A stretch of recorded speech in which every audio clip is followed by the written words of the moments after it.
Welcome to FNB Field, pardon me. This is Paul Miller and Tom Davis. We are here for game number 2 of Central Penn Knights taking on Penn State Mont Alto. Penn State Mont Alto won an exciting contest in game number 1, 6-4, and Zach Hafner is hoping to pitch well today and get the split here with the tough Penn State Mont Alto team. I'm being joined here by my partner in crime, Tom Davis, and we'll be here to bring you all the action for game number 2. Tom, that first game was definitely a little tough. A couple of fielding errors and basically letting the leadoff runner on base every inning, all 7 to 7, is what led to the demise of the Knights. What do they need to do? What are the keys to victory here in game 2? I mean, that's bound to catch up with you when you give that many free passes. I think what we can say about last game, though, is it was very competitively played. It was, even if you're just a casual baseball fan, that's the kind of game you want to see, a 2-run ball game right down to the very end. I think here with game 2, the Knights just really have to come out swinging right away. They need to try to take an early lead so that their pitchers can relax a little bit, try to even up this doubleheader today. Split this doubleheader. Hafner is a wonderful pitcher. We've seen him pitch last year. He's only pitched 1 contest this season, 1 earned run allowed in 3 innings. We'll see what he's got here today.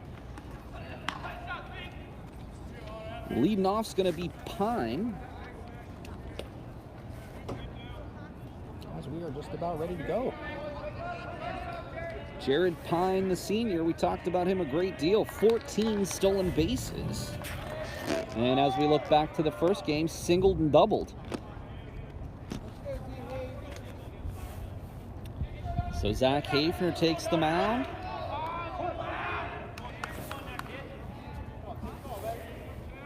Hafner's got a great mix of pitches. Of course, throws the fastball, change-ups, got a nice slider, and a 12-6. Going to start him off with that slider. That was some pretty nasty movement on that first pitch. He's got some incredible movement on his, I mean, maybe where he lacks in velocity, he can absolutely have some amazing movement. So can we call him a crafty righty? And Boyer, unfortunately, that is exactly what happened in the first game. And that is some speed on the base pass. Turns that into a leadoff double. Well, that'll be a reach on an error, so we won't give him credit for the double there. True. Result being the same, a runner in scoring position. And unfortunately, Zach Boyer had 2 errors in the first inning of the last game, leading to leading to a run, and not the way you want to start off game 2. Runner in scoring position without the benefit of an out. Agreed. Next is going to bring up Bigler, the sophomore.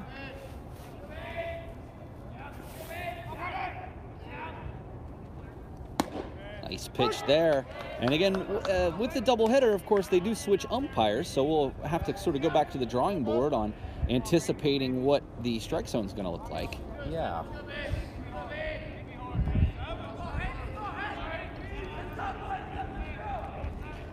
Keeping an eye on Pine there. Averaging 1 steal per game. Little low for Hafner there. Did not steal a base in game 1, so he's now got 15 games played. So just a smidge under 1 steal per game for Pine.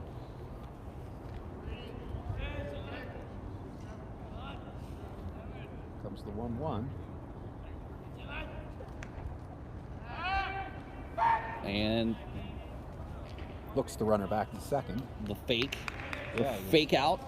He was dancing around pretty good out there. FNB Field. We are so honored to join you here today. Big cut there, and Hafner gets the swinging strike. This is honestly, the more I think about it, Tom, is it's hard to put into words how much important this is to us to be here, to get to call a game at a, de facto major league park. Absolutely, from right behind the plate, too. And thinking about all of the people who have played here over the years, not only just the people who've come in to play Harrisburg, the Matt Wieters of the world, but of course Steven Strasburg, Bryce Harper, Ryan Zimmerman, and a host of others, Juan Soto. Big cut there, and Bigler Big swing. nearly swings out of his shoes, as they say. Big and important strikeout for Hafner. It's going to bring up Chance McClure, very, very similar to the lineup that Penn State Mont Alto ran out there in Game 1. In fact, the top 3 are the same. And Kissel on deck will also be the same as Game number 1. Well, nothing was broken for Game 1, so... Hafner the pitch. Inside, that's going to be foul, and quickly a strike for the Knights. Almost a bit of a defensive swing there. Like he didn't want the ball to hit him, so he just pulled it foul.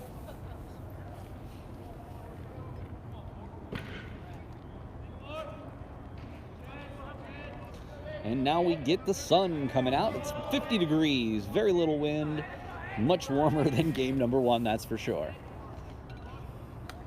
And Hafner delivers. He got the strike, and that is the call that Hafner's going to need with that tailing action on his fastball. Absolutely. Got to see what this umpire's thinking.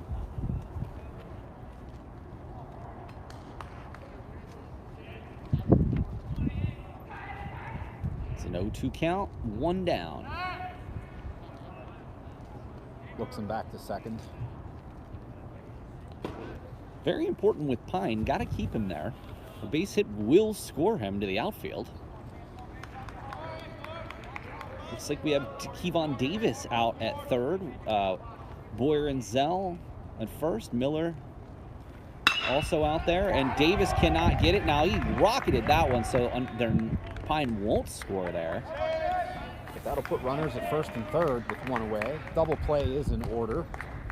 But if you're the Knights, you don't like seeing that first run of the game only 90 feet away at third base. A double play would be huge. 2 very close calls on double plays in the first game. One of them, I believe, he was out. Yes. The second one, Miller pulled off the bag. So infield defense key.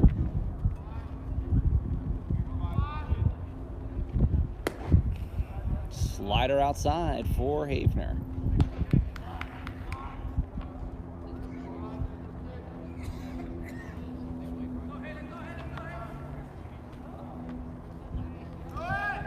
And right back up the box. And a big play there. The runner was going, but the fielder's choice does take away the force. Runner going kept them out of the double play there, I believe. Moreland, who got the save in Game number 1.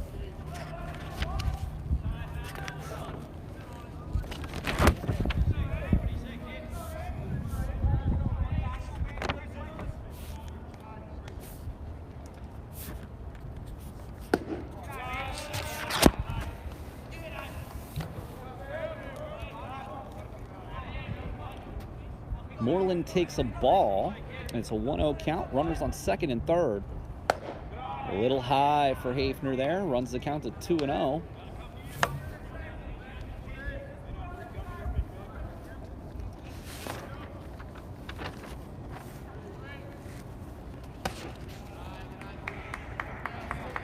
Three and 0.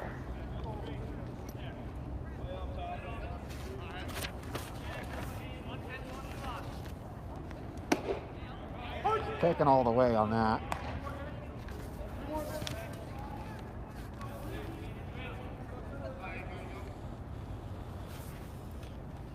Big pitch there from Hafner. Good swing and a miss.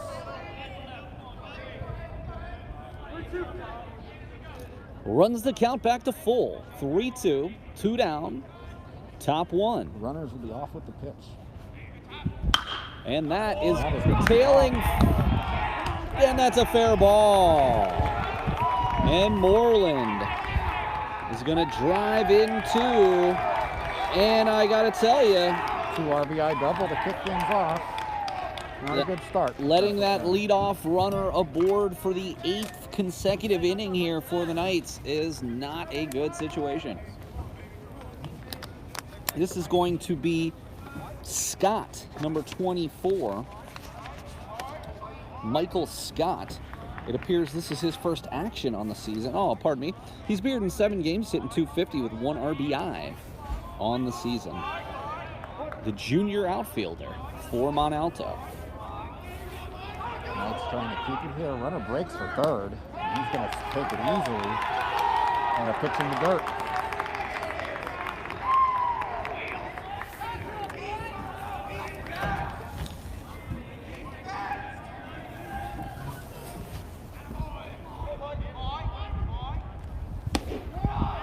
Strike there for Hafner.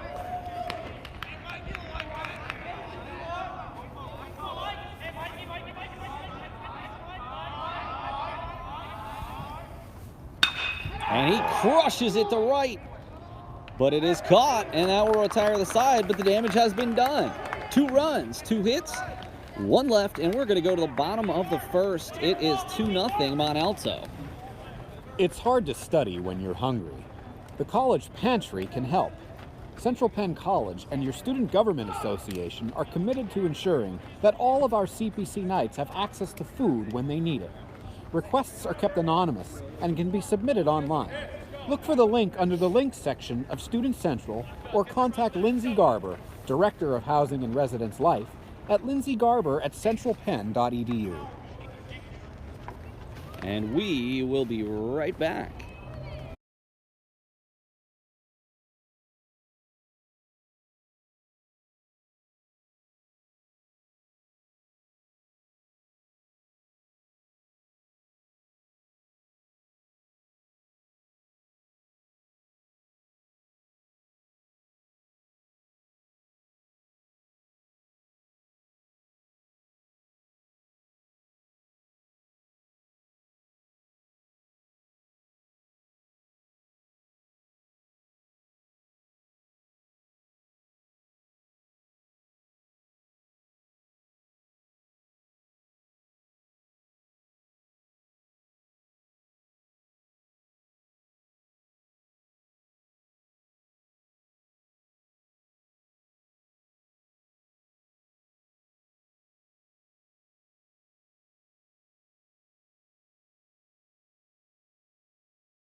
Okay, we're going to go to the bottom of the first. Darian Mort on the mound has appeared in 4 games, started 1, he's 1-1.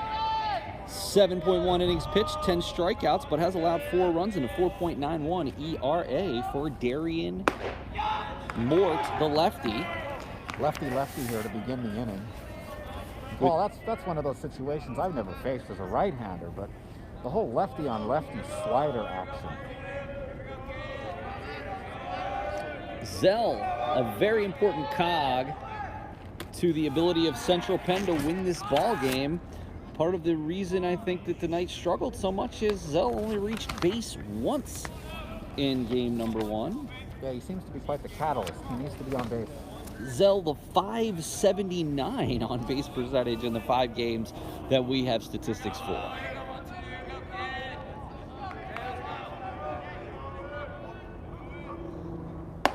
And that is a strike.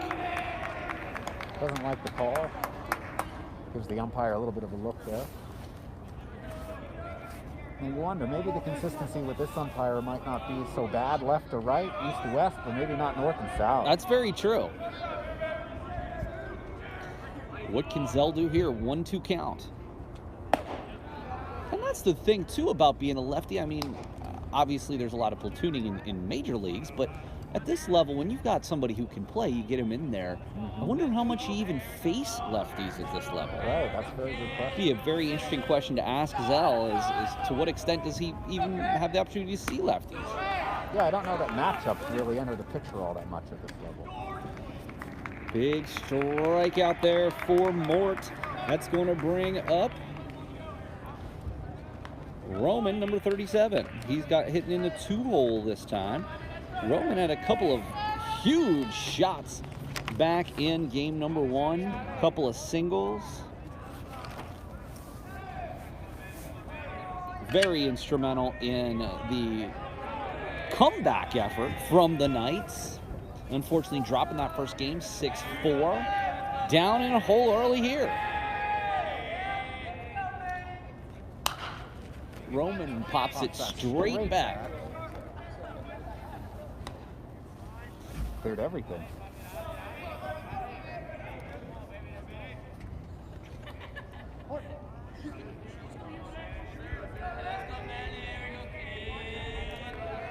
What can Roman do here?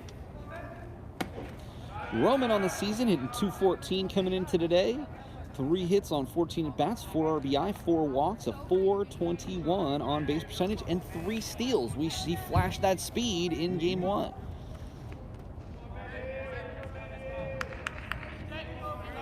Beg, borrow, or steal his way on here.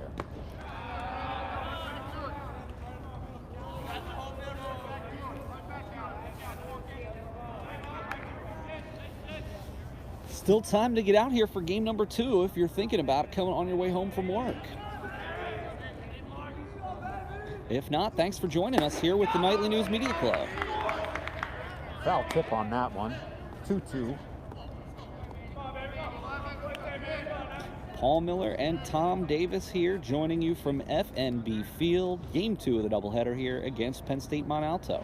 Knights dropped game 1 6-4, already in the hole 2-0 in the bottom of the first.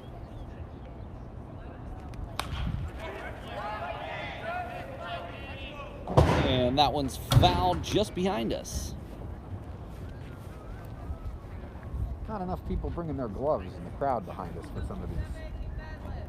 Well, I will keep in mind when I sit here for a Senators game to bring a glove because it's going to be coming back at me. Absolutely.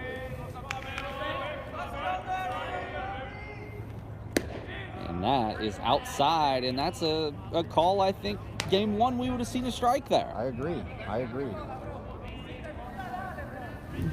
So full count.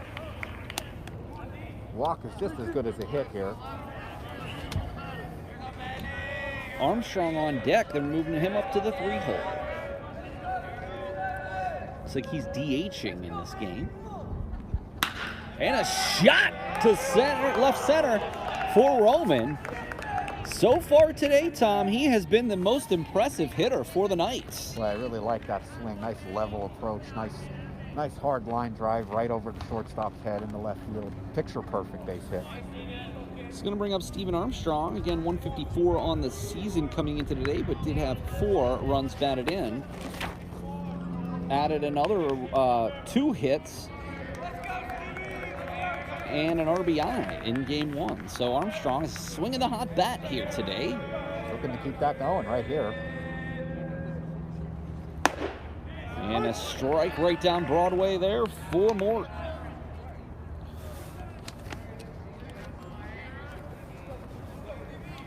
Mort is a 6'3" junior from Fairfield, PA. Any clue where Fairfield is located? Faint idea. But I couldn't point to it on a map. Yeah, like I said in our previous broadcast, that's one of the things that when Brian Christian and I used to do these games, he was a whiz at Pennsylvania geography, of which I can honestly admit that I'm not. A fellow coal region dweller. Snap throw from Mort is going to keep Roman honest. Do you run here? I don't know.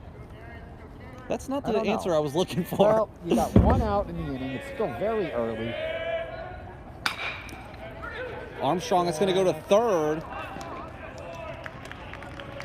And didn't even attempt to throw to first. I think he might have had a shot at a double play there, I but think so too. Instead, takes the fielder's choice. it's going to bring up Zach Boyer. Offensively, had a huge game, 2 for 3, and an RBI unfortunately, errors have plagued Boyer today, unfortunately allowing for some runs for Mont Alto, of which I'm sure he would like to have them back. And unfortunately for him, Boyer is one of our best defensive players. He's just had, I mean, hasn't been his day. Hot shots at him, and those are tough no matter who you are. Even, you know, Carlos Correa will get eaten up by something like that. So shot. That is going to be foul. Foul and almost came back fair.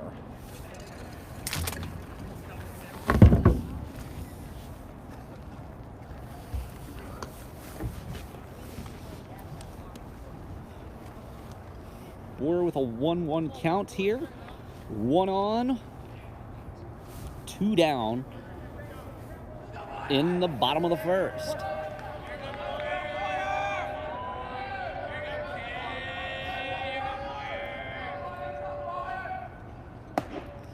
Almost hit him. Just turned out of the way of that one. You know, I will say that earlier you saw Boyer foul one off of his foot. I wonder if that is impacting his offense or defense for that matter.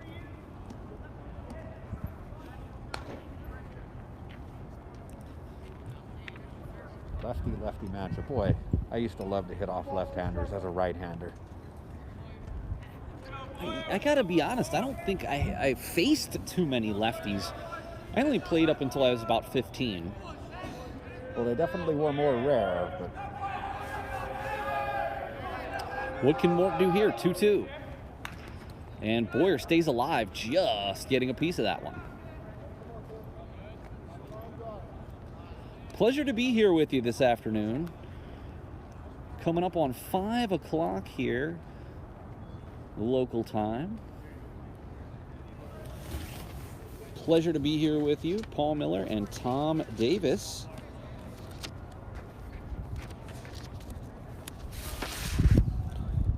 And we do have players from all over the map. Somebody, Dominique Humes from Georgia, Atlanta, Georgia. Kevon Davis, Aberdeen, Maryland. Comes the 2-2 in the dirt. Blake Myers from Atco, New Jersey. So we've got some national folks here on the team. Of course, plenty of people from Hunter Fickey. When he gets up, we'll talk about him being from my own hometown. Big pitch here. And of course, Zach Boyer from right down the street in Enola. East Penn High School grad.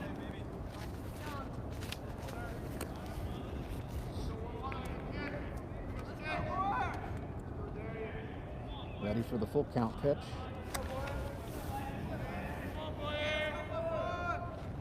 And he cues it down. What a play! And that is fair. Armstrong digs for third. And Boyer with a double. Stand-up double. Boy, he just poked that right inside the left field line. You know, he did that earlier in game 1, almost that exact same thing. This one was a little closer to the foul line. And quickly, only 1 down with second and third. Now the Knights are in business. Justin Miller will step up to the plate, had a rope to right in the first game.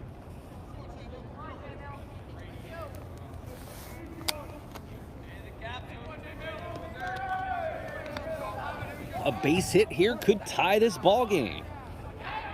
Another lefty-on-lefty matchup. I mean, it's interesting. Stern put 3 lefties in the top 5 against a left-handed starter. Maybe he doesn't subscribe to lefty-righty splits in the way that major league managers do. Maybe he knows that you're never going to have the book on people quite the same way here. That'd be the day when we started seeing matchups in USCAA.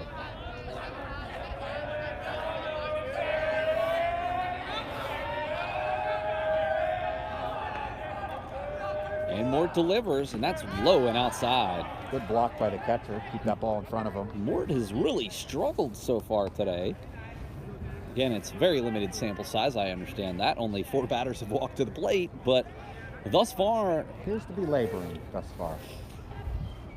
We've also got Kevon Davis on deck for what could shape up to be a very important at-bat. It's still only 1 down.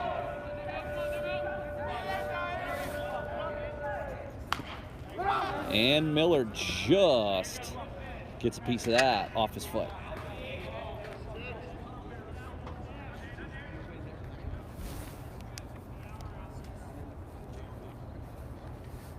Well, it's been holding right around 50 degrees today. It's been as high as 54, as low as, what, 44? No, I think it was about 41 when we got here. it? Yeah. Yeah, first pitch of game 1 was about 41 degrees. Well, tomorrow the weather will be better because it's April. What can Miller do here? 1 ball, 2 strikes, 1 out, bottom 1. And he rings him up. Takes a called 3rd strike.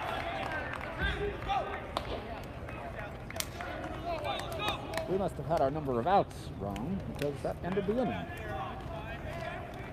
Well, that will do it. Unfortunately, no runs do cross the plate, but they definitely did threaten. Unfortunately, got out of it with 0 and left 2 on. We're going to go to the top of the second.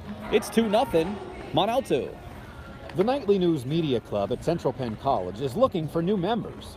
Members have the opportunity to get hands-on experiences writing for our student publication, The Nightly News, being a part of the Nightly News podcast, and being a part of our sports live stream broadcasts.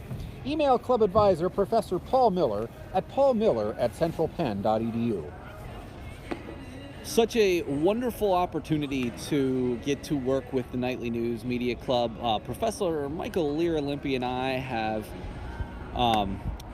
really come a long way in the last 6 years with the Nightly News, not only expanding from literally nothing to an online newspaper, quarterly publication, podcast, bi-weekly podcast, and now we're doing a baseball, basketball broadcast. I mean, it's award-winning. Indeed. Yeah, I was going to mention that. So recently, the Nightly News has won 3 statewide awards from the Pennsylvania News Media Association. Very, very proud, not only for one of our podcasts with myself and valedictorian Leslie Heimbaugh for Nights at the Movies, but also for a series we had called Layers of Community, as well as a story about Duck Donuts CEO visiting our campus that Leslie Heimbaugh also wrote. So proud of the group of people who we have, and now award-winning. Of course, we did win an award back in 2019 as well, did Leslie. But that's 4 total awards for the club, and we're extremely proud of that. And that's something that means a lot to not only the club, but our club members as well. So thank you for all the kind words that we've heard to this point, and we will certainly be discussing more about that in the coming weeks. Back here at FNB Field, top of the second, it's 2-0. Knights threatened with second and third with a Zach Boyer double. Unfortunately, Miller struck out to end the inning. They did not get to plate any runs. Goodyear here up at this point. Finke with a good frame, but doesn't get the call. Goodyear 333 on the season, 3rd in the team in RBI with 12 hits, 3 doubles, and a steal. Strike there for Hafner.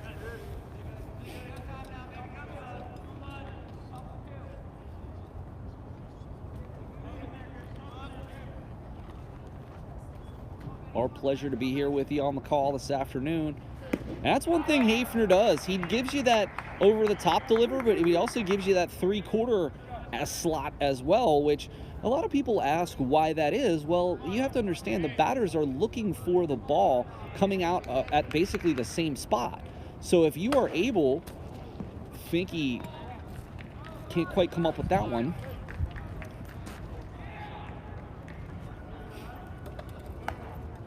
But the point I was trying to make earlier was that if you are able to do that effectively, it decreases the chances of a batter being able to pick up the ball out of your hand.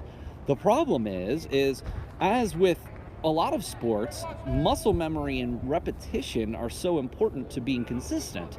And it's very, very difficult for people to throw out of multiple slots because it's very difficult to be consistent with those deliveries. Hafner, even when he does drop down, often is very accurate with that as well. So I give him a lot of credit for being able to do that. Not sure when he decides to do that or not, but nonetheless, 1-0 is the count. Goodyear reached first with a walk. Now we see Nathaniel Smith. That swing ruled a strike. No, it did not look like a swing at all. But we'll take it. Nathaniel Smith, 1-1 count.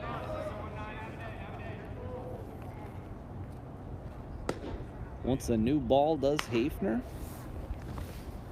All right, Nathaniel Smith, the catcher today, hitting .222 with 2 RBIs in 6 games and 9 at-bats. So the backup catcher here for Mont Alto. Big pitch there for Hafner. Busted him inside. Shows that velocity he does have. And he is one who can dial it up. He sits a little lower than his peak velocity, but as you see pitches like that, he can reach back and really deliver some smoke. Put a little extra on it. A little bit outside. Finke keeps in front of that. Front shoulder flew open a little early on that one. Yeah, I was actually just talking about how Hafner has some different types of deliveries. He comes over the top, but also will drop down to 3/4. 3/4 slot, yeah. Nice pitch there, but the slider's outside and a little low. Long look by the umpire, but did not raise that hand. Full count here for Smith. Looking quickly. And that's going to be to left. Should be caught, and is. Nice play there. Keeps the runner back to first base.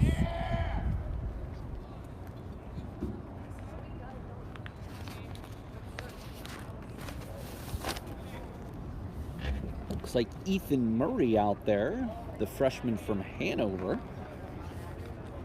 Looks like his first action on the season. So that's one thing I do like about Coach Stern. Stern, he's got a tough task here with the amount of players that he has on the team to make sure everybody gets playing time. And he does a good job of it. 1 down, a runner on first here in the second inning.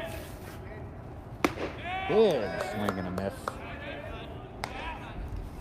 Smith runs it to 2 strikes now.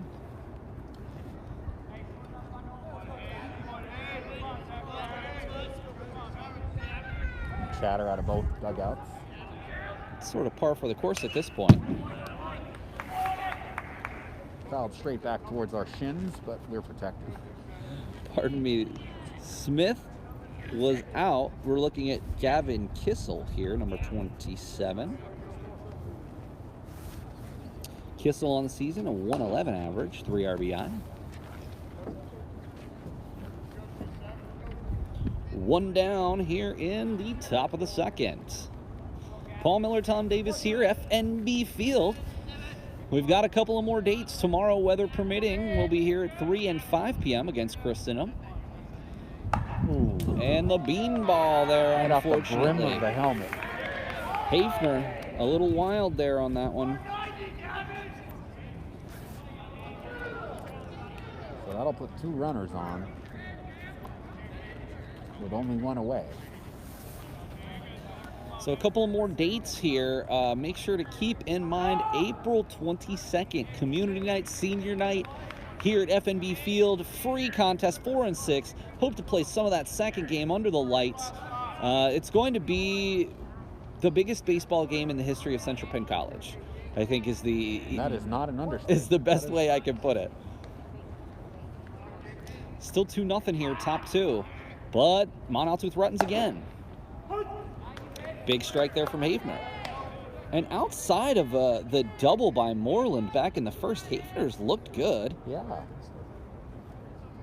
So he's just got to try to navigate out of this jam here, and a double play would certainly help him. And that is popped up to right. Fly rule in effect. Zell under it and catches it, and that'll be 2 down.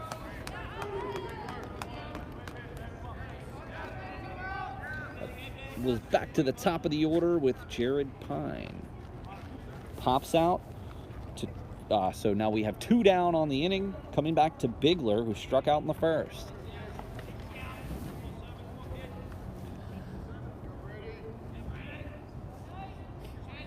What can Hafner do here?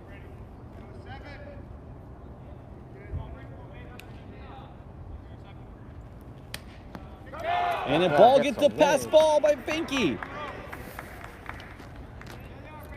That one will be an error on Finke. That was a pass ball. Seemed just almost like there was a small hole in the mitt, just went right through. Just one of those things.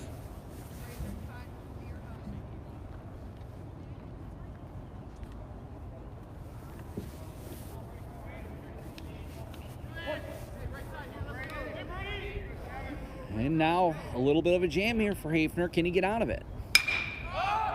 And that's going to be out of play. Can Miller bring this in? No, he doesn't. In and out of the glove. Tough play. Right up in the sun. Off screen there, and I apologize about that, but Miller just right next to the stands there could not come up with the over-the-shoulder grab, looking right into the sun, and you know, you got to give him credit there. That being said, that was a huge drop. Can Hafner get out of this? Yeah, I think it was like a high sky in the sun, just being right on that side. Can't tell if our first baseman has his shades or not. He did have shades, but they weren't on. And here's another one. Yeah, this one will get way out of play. Yeah, it looked like that was very, very similar to the last situation. The defense here has been the issue today for the Knights thus far. Let's hope it doesn't continue to be so. Wow, what a pitch there, but does not get the call. Evens the count at 2. 2-2, 2 out, 2 on. And 2-0 score. In the second. Finke shades him on the inside. And that's going to be right to Boyer. And he is going to close out this inning. And that will retire the side. They left 2 on, but Hafner gets out of it with no more damage. And it's 2-0 as we go to the bottom of the second. The Central Penn College app was designed with students in mind. The app brings the school to your fingertips and enables you to connect with the Central Penn community. Stay on top of your events, classes, and assignments with the built-in calendar function, and get notified of important dates, deadlines, and security announcements. Make friends, ask questions, and access campus resources at any time. Search Central Penn College in the App Store. And we will be back in just a minute.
All right, we are back. FNB Park, bottom of the second. Kevon Davis is going to lead off here for the Knights. Kevon on the season, 3 for 10, 300. 5 strikeouts, though. I'm sure he would like to not continue that trend. Well, no strikeout here. Ground out to second there. 1 pitch, 1 down for the Knights on the 4-3 putout. That'll bring in Finke now. Couldn't catch the first game.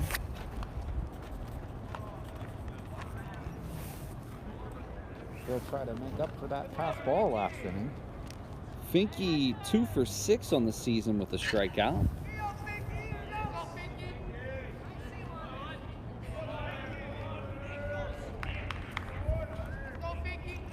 And Mort delivers. Outside. Looks like a change up there. Yeah, definitely off speed. Finke looked a little fooled, but nothing to do but just take that.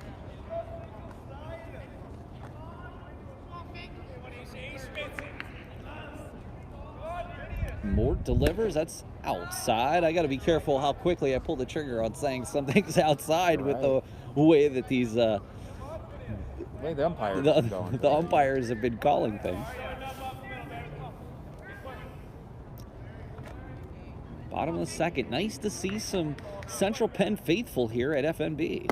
And of course, thank you all to the viewers who, without you, we wouldn't really have much of a point to being here, other than hearing ourselves talk. 3-0 on Finke now, and he just wants to get on.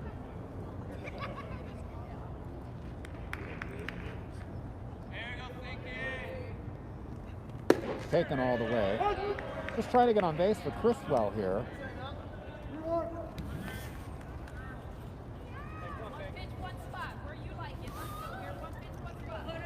Let's see what he brings. 3-1.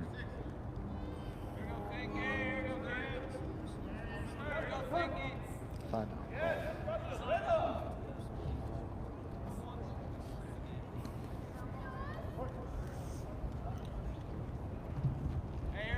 3-1 count.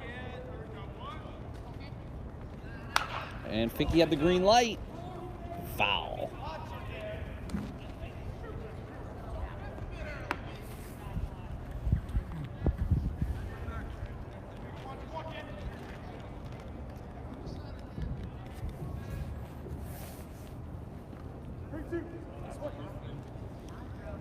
It is 2-0 here. Central Penn trails Mont Alto.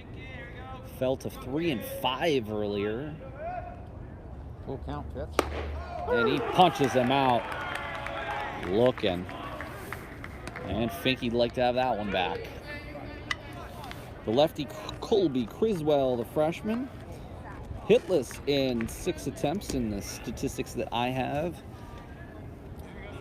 Steps in with the bases empty and 2 away here in the bottom of the second.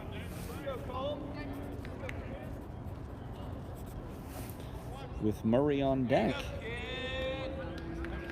in the 8 and 9 hole respectively for Criswell and Murphy, and that's a squibber.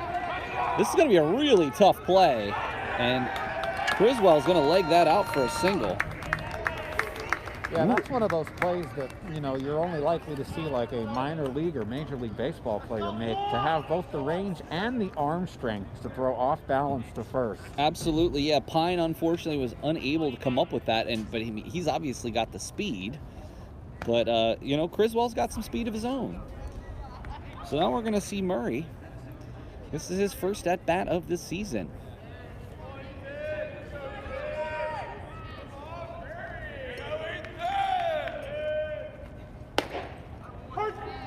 Takes that first one for a strike. What can Murray do here?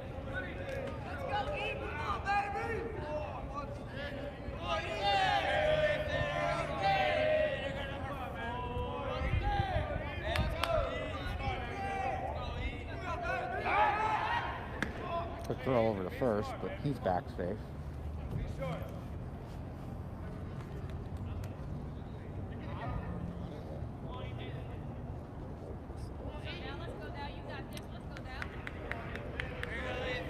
Mort settles. The 1. Murray just gets a piece of that. Runs the count to 0-2. Looks like he was just out of sequence with that pitch.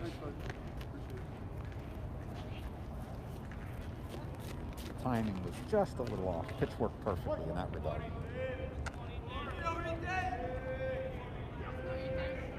If I'm him, I'm bringing a fastball here, but I'm not bringing it in the zone.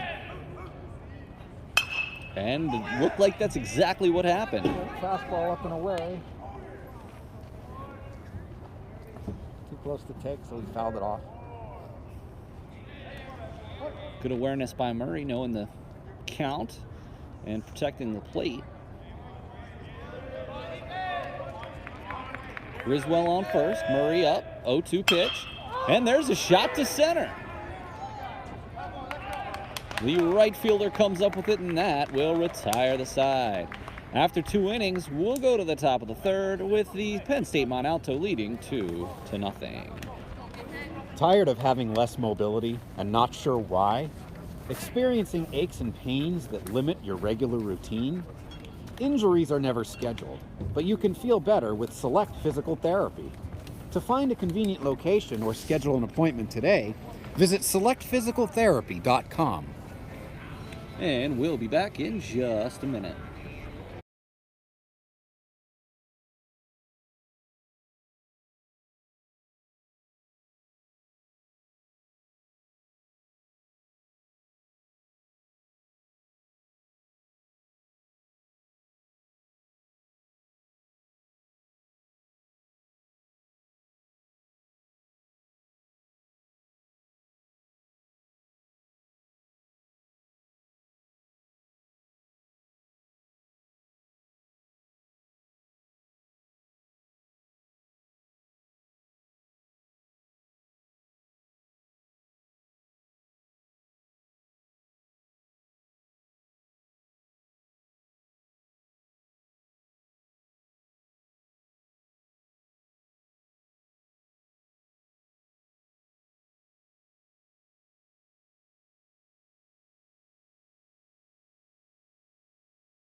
Back here with you, top 3rd. McClure up to bat, singled and scored in the 1st. Was that 2nd run that came in. What's Hafner got here? Nice pitch there to lead him off. Get things started here in the top of the 3rd.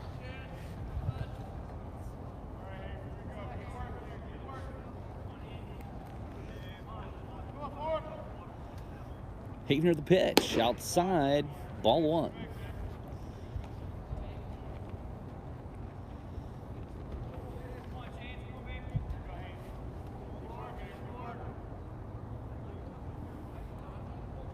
The 0-2. Went to offer, but McClure held up.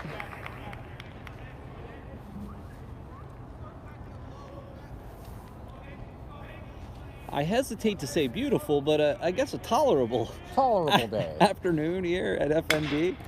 It's going to bounce her to the mound. Can Hafner make this play? And yes, he does. Great play there by Zach Hafner for the 1-3 put out. Those plays are always so stressful when there's that bang bang at first base and you got the runner, the ball that has to go through the baseline to get to the first baseman. Too many injuries on plays like that. Glad to see. Well, we saw an injury in the first game happen from that almost exact same thing, where one of the Penn State Mont Alto players stepped on first baseman Justin Miller's foot and made it off on his own power, but Kissel steps in here.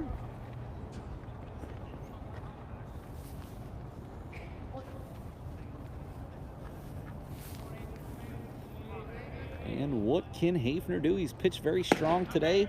Unfortunately, an error early on.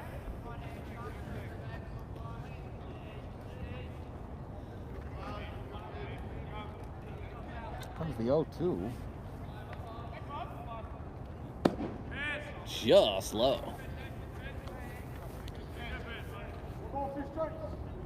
Moreland on deck here. Doubled, 2 RBI, and stole a base back in the first.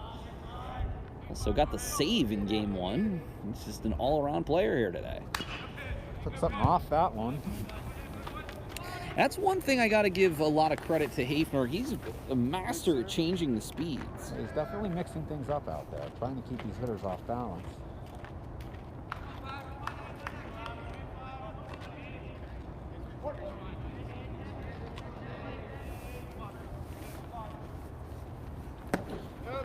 Just low. Even things up at 2-2. Very surprised that Kissel let that one go by. And the pitch. And that's cracked to left. Kissel with the single. Clean single to left field. Moreland's going to step up, as I mentioned, a double, 2 RBI, and a steal in the first inning.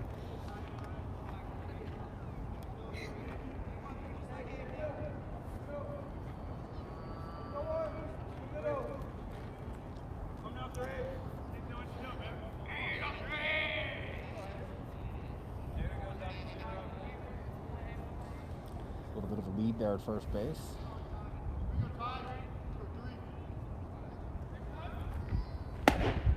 Nice pitch, just caught the inside corner. Some two-seam action there that came back in on the hitter's hands. I will say that this could be some of the best pitching that the Knights team has ever assembled.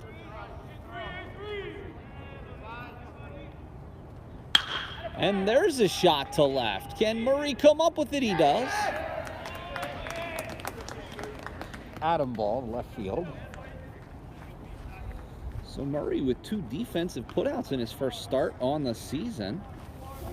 Still a long way for the Knights to go. They still have a great number of games coming up.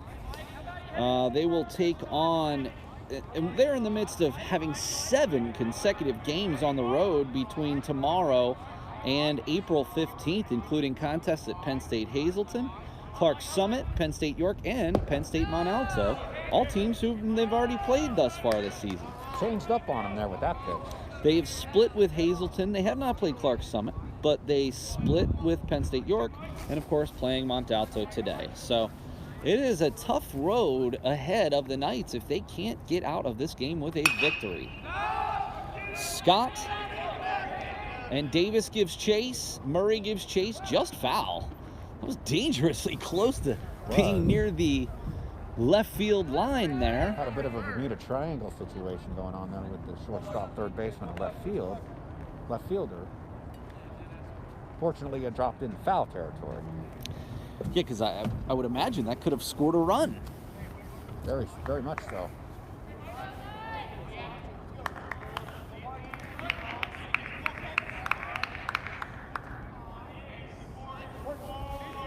Honored to be here today with you. Paul Miller and Tom Davis here, top third, 2 down, 1 on. Scott up. He flew out to right in the first. And the 0-2 count. Ooh. And a shot to center, but it looks like Roman's there, and he will haul it in. That will retire the side. No runs, 1 left, and we'll go to the bottom of the third. It's 2-0 Mont Alto. Check out one of the most fun Central Penn traditions, pancakes with the president. Dr. Linda Fedrizzi Williams will be preparing pancakes for our students on their way to class on Monday, April 11th from 9 to 11 a.m. in the ATEC lobby. Stop by and grab a meal on your way to class and say hello to the president. Very interesting that we continue to do this. Not only is it great for, the president to get out and get to talk to some people and of course make breakfast for everybody, but it's just such a unique thing that I try to tell students how unique it is that not only do you get to meet the president, but you can actually have a dialogue with her about things about school. I mean, for example, in all the years that I've spent in college, if the president of the college walked into a classroom, I wouldn't even have known who they were. And that is definitely not how things are at Central Penn, that's for sure. I agree. When I was in college, I was in the same area as the college president exactly once, and that was at my commencement.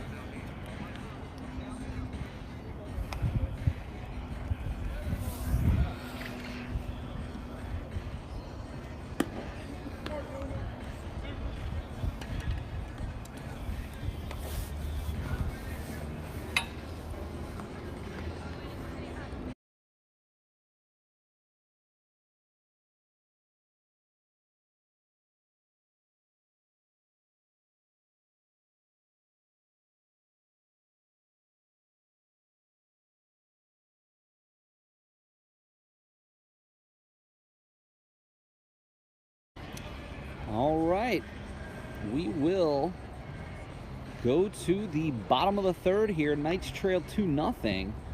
Owen Zell's going to lead it off, but on the bright side, Tom, we are back to the top of the order, so let's hope that the Knights can get something going here. Zell struck out to lead off the bottom half of the first.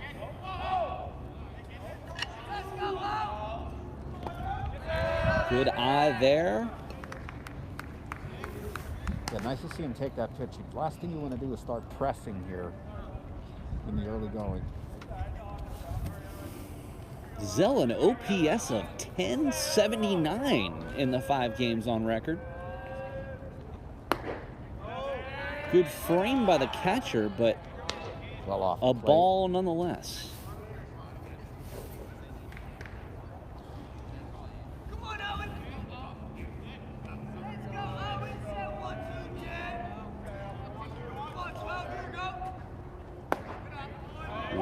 Now, 2-1.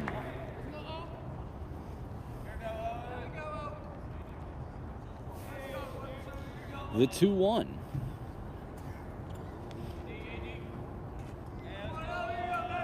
Lefty to lefty. Outside and low. Zell runs the count to 3-1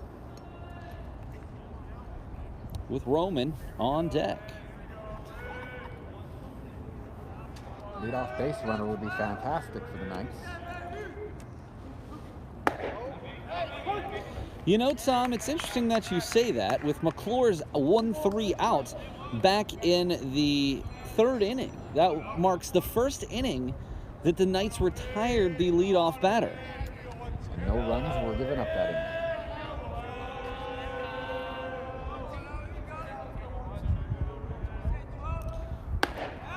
Struck him out. Really tough strikeout there for Zell. That's his 2nd strikeout on the day.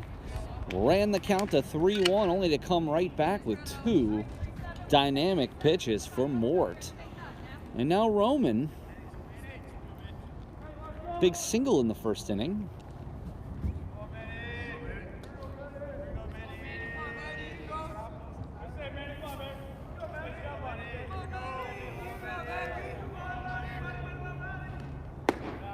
Lets that one go, and I'll tell you, this umpire is definitely calling the low strike here. Seems to be the case.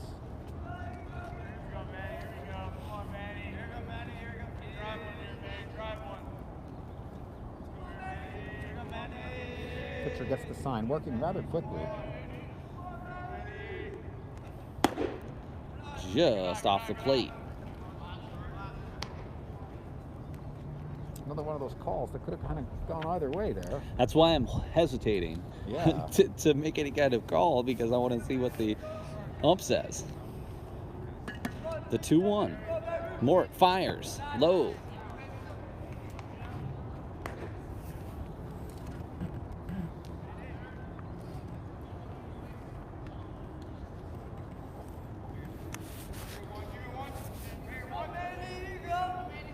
Ready with the 3-1.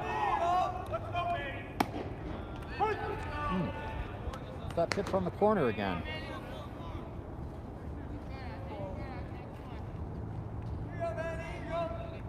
2-2 count. Full count, that is. Okay, 2-2. Mort fires outside. That'll run it full. Maybe I was just seeing a vision of what was about to happen. I just happened to see the umpire put the fingers up. We are here behind home plate, so sometimes we do cheat a little bit and look at the scoreboard. We do.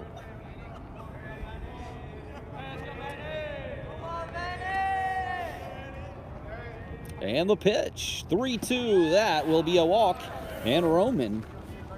The Knights have someone on board. So I'm going to come back to the same question I asked you back in the first inning when Roman got on. Do we run here? It's a little bit different now, down 2.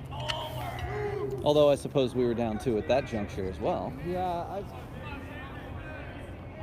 what are the stats on our base runners? Do we have stolen bases this year? Roman has stolen 3 bases out of 3.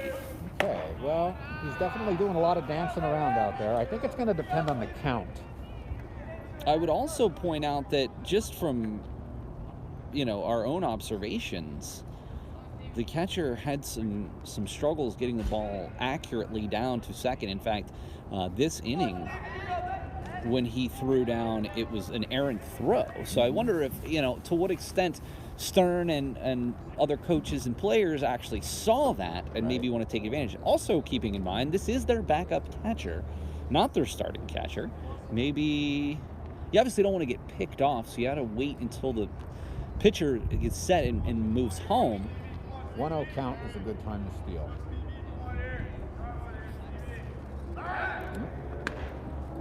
Very close to... Penn State anticipated that.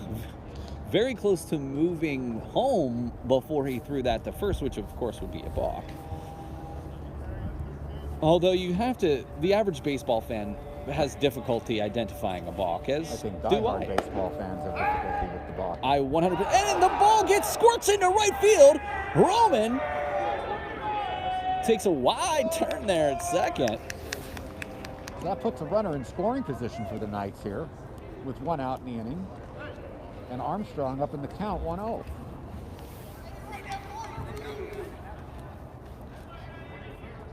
And it's the 2-0 count at this point for Armstrong. I gotta remember to check the umpire.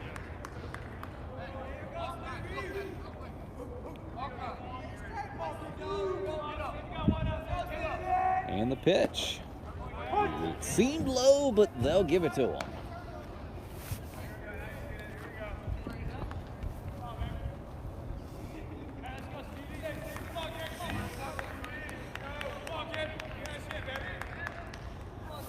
Can the Knights capitalize on that Mont Alto mistake? And they almost had Roman picked off, but he got back in time.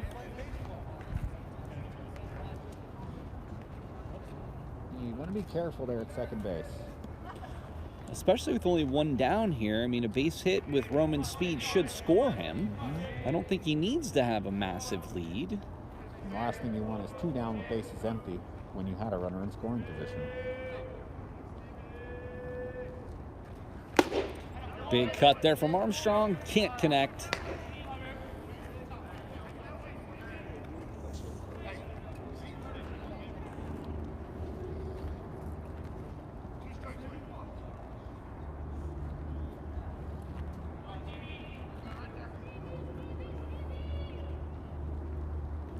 Mort with the 2-2. Big lead off second base. Armstrong straight back. Behind us.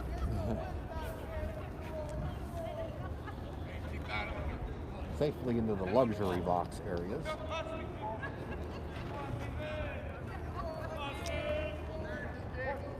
Count still 2-2. One down, bottom third, 2-0 Mont Alto. The Knights are in a hole after losing game 1 and are down 2 runs here. Knights have got to find a way to win this game. And Armstrong again fouls it straight back.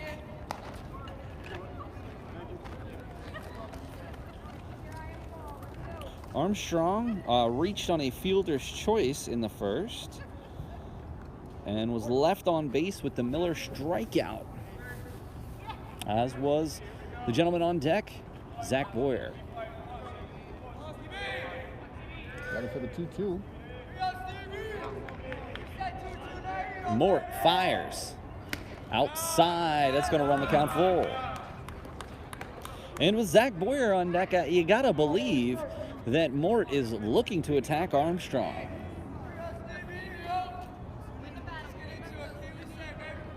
I wonder if Stern will try something here and put the runner in motion.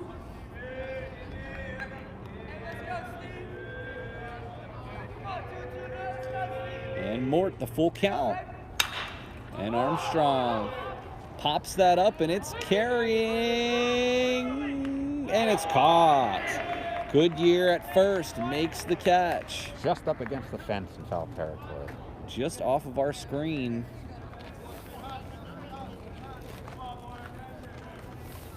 And what can Zach Boyer do here? 2 outs. Runner still in scoring position. Base hit should get the Knights on the board. Had a 2-out double back in the first. Another one of those will play to run.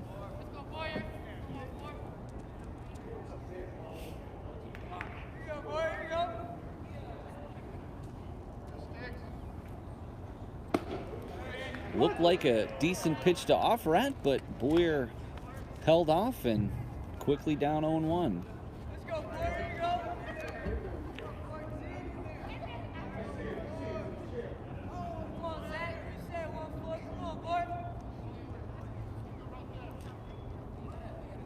Boyer that double back in the first.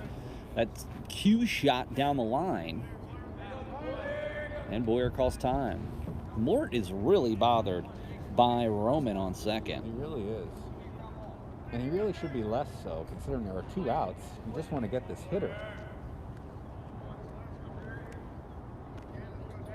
Come on, Zach. Let's go, 14. Come on, boy. And Mort delivers. And he's a shot to right at the right fielder. So that's going to retire the side. We're going to go to the top of the 4th. Knights trail 2-0. Did you know that our Dean of Student Engagement, Adrian Thoman, also has a podcast? That's right. The Pirate Life podcast talks about the lives of Adrian, Shauna, and Denise, helping listeners improve their lives through adventure. They even throw in a few pirate jokes. Check it out anywhere you listen to podcasts. And I am honored to say that I am the producer of that show, and it's a wonderful time. Always a great way to improve my mood. We're going to take a short break, and we'll be right back.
Paul Miller, Tom Davis back here, and the top of the 4th. Goodyear is going to step up to the plate here. leading off the fourth inning. Well, last inning was the first time that the Knights all day did not get the leadoff runner on. First pitch almost hits him, but off speed. Plenty of time to duck out of the way, or scoot out of the way, as it were. We've seen a lot of ducking to get out of the way today, but so far not in this game.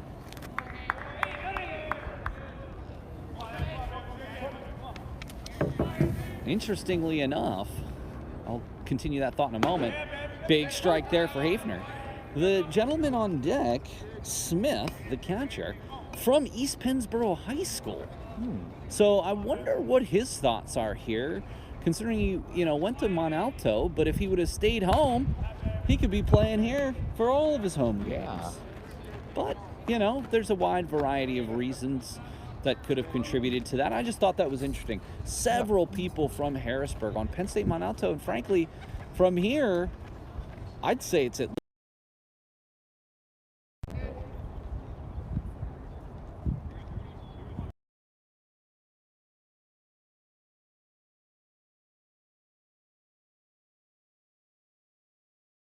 arm slots. I'm actually kind of surprised that he hasn't gotten more of an opportunity to this point to pitch a bit more, obviously, but that also speaks to our discussions earlier, Tom, about how Stern has, deal with the frankly much more really ever had as a Knights head coach. Which is a good problem to have. And to my knowledge, no major place, which Knights is didn't always have this luxury in their first few seasons. It was very tight with the number of players. So Hafner, that's going to go right back up. Nice play by Boyer! And the throw is errant, and that will be an error on Boyer. So that will put a runner in scoring position to lead the inning off. Penn State in business.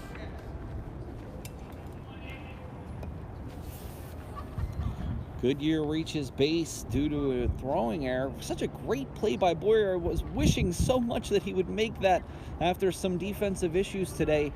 Unfortunately, when it rains, it pours, I suppose they say. Indeed. But we still need you, Boyer, so hang in there.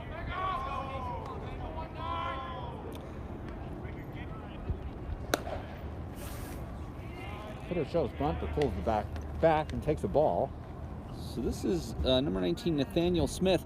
I would imagine, being in that Smith is a freshman, Boyer a sophomore, that these two would have played high school ball together. That's a good point. First baseman creeps in for the bunt. And a good bunt. They're going to third. Davis applies the tag. Great play by Armstrong. Notice, and I apologize for not bringing this up, but notice Finke no longer in the game. Oh, yeah. Armstrong took over for Finke. Remains to be seen what's going to happen with his batting position. And very heads-up play and throw there. And who the new DH is going to be, but Armstrong with the defensive play of the game, throwing out the runner at third. Goodyear. Smith reaches by fielder's choice. Huge. I mean, that could be the difference in this game. Very much so. And now Hafner is a double play away from getting out of this inning. And there it is. Slow roller. See if you have nope. Ball wasn't really hit hard enough to turn two there. It was right where in the spot where you wanted to see him hit it, but too much of a slow roller. Still, fielder's choice. Certainly will take that as we go back to the top of the order with Pine. Pine reached on an error and scored in the first and popped out to Owen Zell in the second. We've talked about this quite frequently today because Jared Pine has been up really more than anyone else in this game, but Pine's 14 steals, by far first. 17 runs. I mean, he is clearly the table setter for Mont Alto. They give chase over to the left-hand side, does Murray, and it's out of play. Paul Miller and Tom Davis here. It is 52 degrees on a tolerable March afternoon for baseball. We've persevered. We've made it through. We've made it through the tough part, that's for sure. Yeah. What can Hafner do? And he's going. And there's a shot to center. Roman comes up with it. And the old hit and run with 2 outs. Executed rather perfectly there. So runners at the corners with 2 away. And that brings up Bigler. Struck out in the first, grounded out to short in the second. And this is as big a hitter as you'll see. I'm interested to follow up about Finke's situation. Yeah, we'll have to check on that. Because that clearly was an injury to be pulled in the second inning. Yeah. Especially since Armstrong caught game 1. And the runner goes again. Hines steals. Armstrong, a little bit of trouble in the transfer there from glove to hand. To be honest, I think that was probably in his best interest, though, just to eat that ball anyway. That base was stolen on the pitcher. They are going on first move. They're not even stopping. I think Hafner's got to be very careful moving forward about how he keeps an eye on these runners, because it seems they've found a tell. I think he telegraphed that with 2 outs, he wasn't really worried about that runner over there, so they'll gladly take the free base. Hafner, the 0-1. And time is called by Bigler. See if they change the signs. Runner on second's been getting a good look.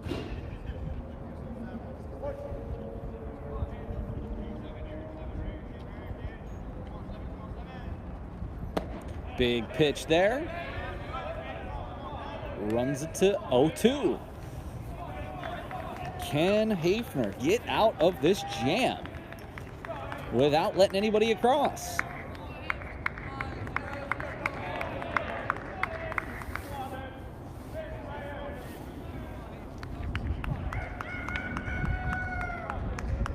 And the Rooster is loose on the field. And Armstrong can't hang on to that one. I wonder if he would have gotten the call there if he would have squeezed that. Did look just a bit outside. Yeah, I think he had to reach too much. Would have been a tough frame job. The 1-2. Hafner fires. And that's going right back up the box. And that is going to score 2. Hafner had a shot at it, but also probably saw his life flashing before his eyes. Very much so. So 2 runs are plated thanks to a 2-out single here by Bigler. Penn State extends their lead to 4-0 in the top of the 4th inning.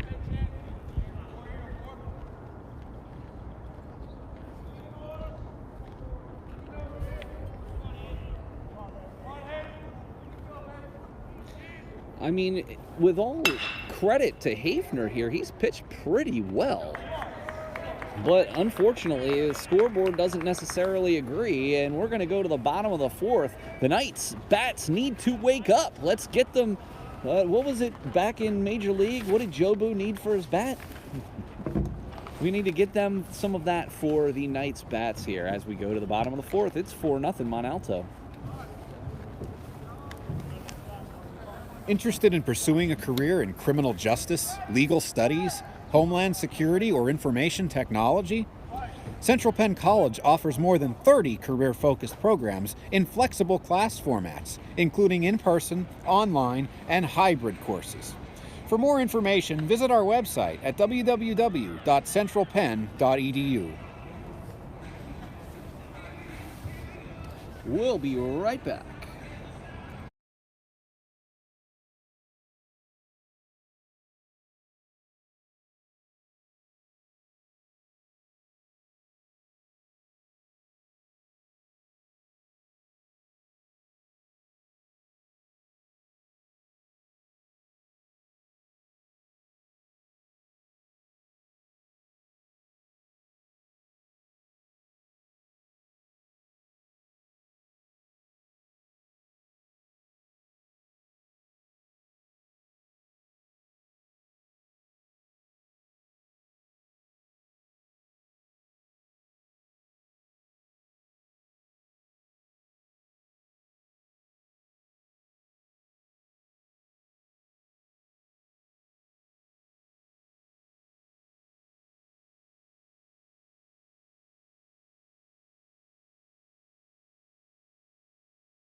All right. Bottom 4. Paul Miller and Tom Davis here at FNB Field. 53 degrees. The wind is almost stopped. It turned out to be a nice day for baseball. I think nice is fair. Tolerable doesn't quite do this afternoon justice. Of course, in the 30s when we got here, but now in the 50s. And, this is March weather in Pennsylvania for you folks. Knights, unfortunately, down 4-0. They lost the first game 6-4. They find themselves in a big hole here in the bottom of the 4th inning. Miller struck out in the first to end a rally with guys on second and third. At bat, I'm sure he would like to have back. And there's one right down the pike, taken for a strike. That rhymed. Unintentionally. We'll have to do the remainder of this game in couplets. You got the wrong guy. Big hook there. Miller doesn't pull the trigger. Wasn't what he was looking for. That was one of the best pitches I've seen all afternoon. Absolutely. That was a 12-6 over-the-top curveball. Difficult pitch to hit. Especially when you're not looking for it. Right. 1 ball, 2 strikes. Mort, who's pitched quite a game thus far. Just looking at the warm-up pitches, he was... If you look at his warm-up pitches, he almost never hits the strike zone. And I saw that in the first inning thinking, okay, maybe we've got something here. But when the game's on, he's Jamie Moyer-esque. Yeah. Tall, lanky. And Miller sends it deep, but high, and that is going to be caught in center for out number 1.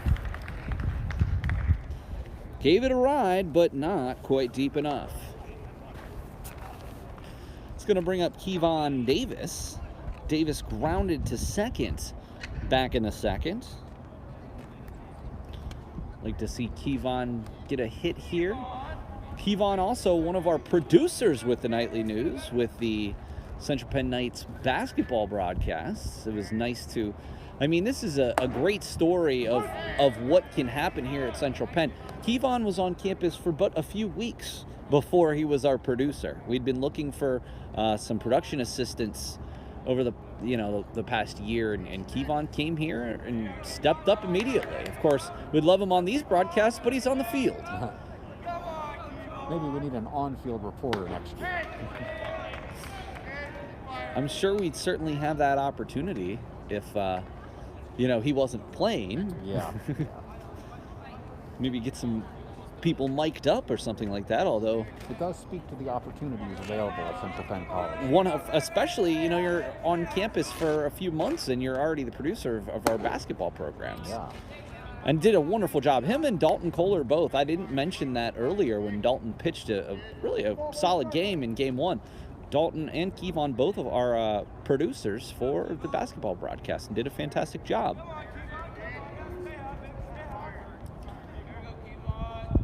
What can Davis do here? Get some good barrel on it. No one was hurt there. Sounded awful, but everyone okay. Just some metal and steel. I don't think that's going to be hurt by that. Nope. 1-2, 1 down for Davis. Gets a piece of that. Stays alive.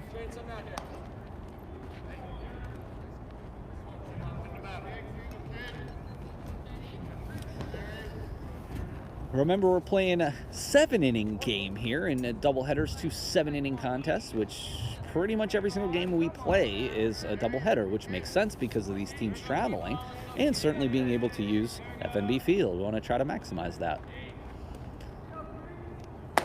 Big swing, and Kevon Davis goes down on strikes. So quickly 2 away here. So it looks like Hafner is now going to take the designated hitter spot for Finke. I'm hoping that Finke is okay. We'll try to get word on. Would that have been a double switch since we brought a different catcher in? No, because Armstrong was the DH. Ah, okay. So Armstrong. Not used to DH spots being used quite this way. But Armstrong went from DH to catcher, but kept his spot in the order, and it almost just looks like Hafner is not taking the DH because, you know, the pitchers do not hit in the USCAA, unless, of course, they're a good hitter. So this is Hafner's first at-bat of the game. Let's see what he can bring to the table. A favorable count. A pretty good pitch there. Got the call. 2-0. Hafner 2 for 3 on my statistics. So a 6.67 average. And Hafner a shot. This is not the easiest thing in the world to catch, but does catch it. The pop up in a 1-2-3 inning for Mort. We're going to go to the top of the 5th. The Knights have to get some life into their bats because they trail 4-0 to Penn State Mont Alto.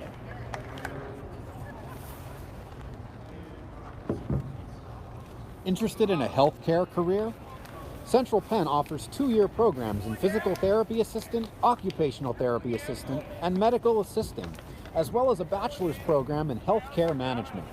For more information, visit our website at centralpenn.edu. We'll be back in just a moment.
Hafner back out there, and you give him a lot of credit. I mean, he's really gutted through a couple of times where he had multiple runners on base. Just a couple of base hits is really the difference in this game.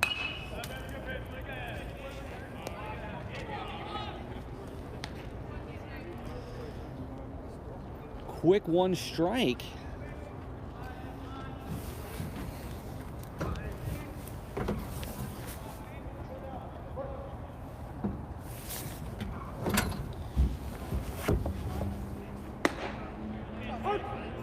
Great pitch there.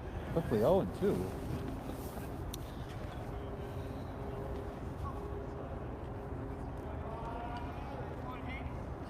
And Hafner fires. Struck him out on 3 pitches. Good morning, good afternoon, good night. And Kissel down on strikes.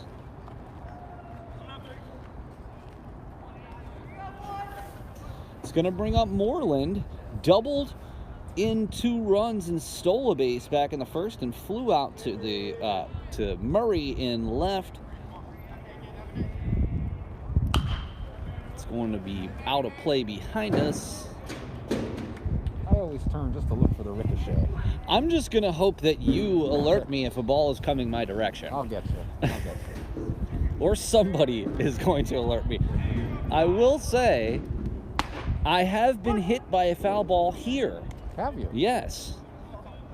This was back, oh my, right after they did the renovations here. And a group of us came out, and I happened to be walking up the steps, not looking at the action, and took one off the arm. Oh, another strikeout. Back-to-back Ks. Clearly, Hafner is having a tremendous afternoon. Just need to shut them down here, and the Knights need to work on scratching across some runs. Well, Criswell, Murray, and then the top of the order here, so I suppose The 5th and 6th would be the opportunity. Hafner fires. I mean, he is like a man possessed. He's dealing right now.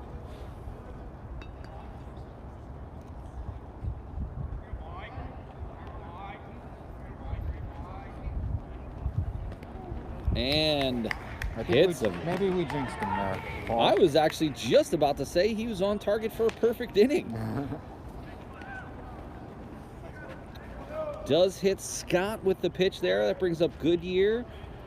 Goodyear walked in the 2nd and reached on an error in the 4th. So 0 for 0 today, but 2 times on base.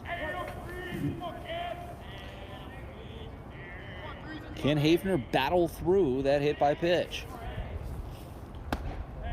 Inside, so close. That's a call that Hafner's been getting today. I think it really depends on the handedness of the hitter and where the umpire is lining up. He's very much to the first base side of home plate right now. I don't know that I've ever seen something quite like that. Tends to be, I think it actually was more of an American League thing, because the National League always wore those big chest protectors, so the umpires would stand right behind the plate. I know you don't want to go there, but this is just yet another thing that robo-umps would help with, would be consistency. I think there's too much nuance to pitches and their movements. I think you're right. I think the technology still needs to be developed. Goodyear pops that out, a play, and that'll run the count to 2-2. We're on the top of the 5th. Knights trail 4-0 here after dropping the first contest 6-4. 2-2, 2 outs. Hafner keeps an eye on Scott. Big strike, and Hafner gets around a hit by pitch to strike out the side. That's going to do it for the top of the 5th. We're going to go to the bottom of the 5th as the Knights trail 4-0.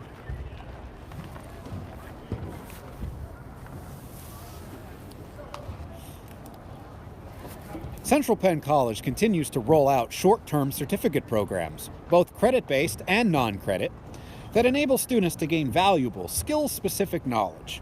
The latest program is the 9-month, 18-credit Human Resource Management Certificate, which launches in April, the beginning of the college's spring term.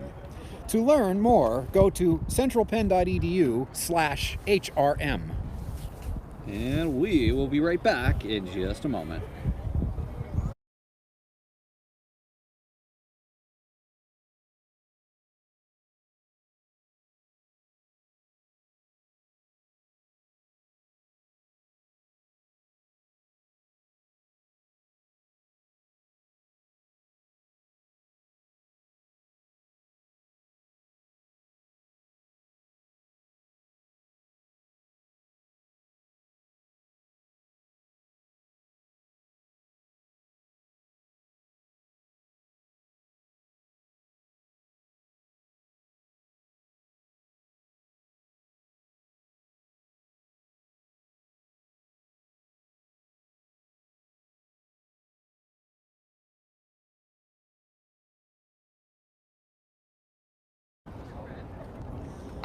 Paul Miller, Tom Davis back here with you for the conclusion of the second game of the doubleheader here.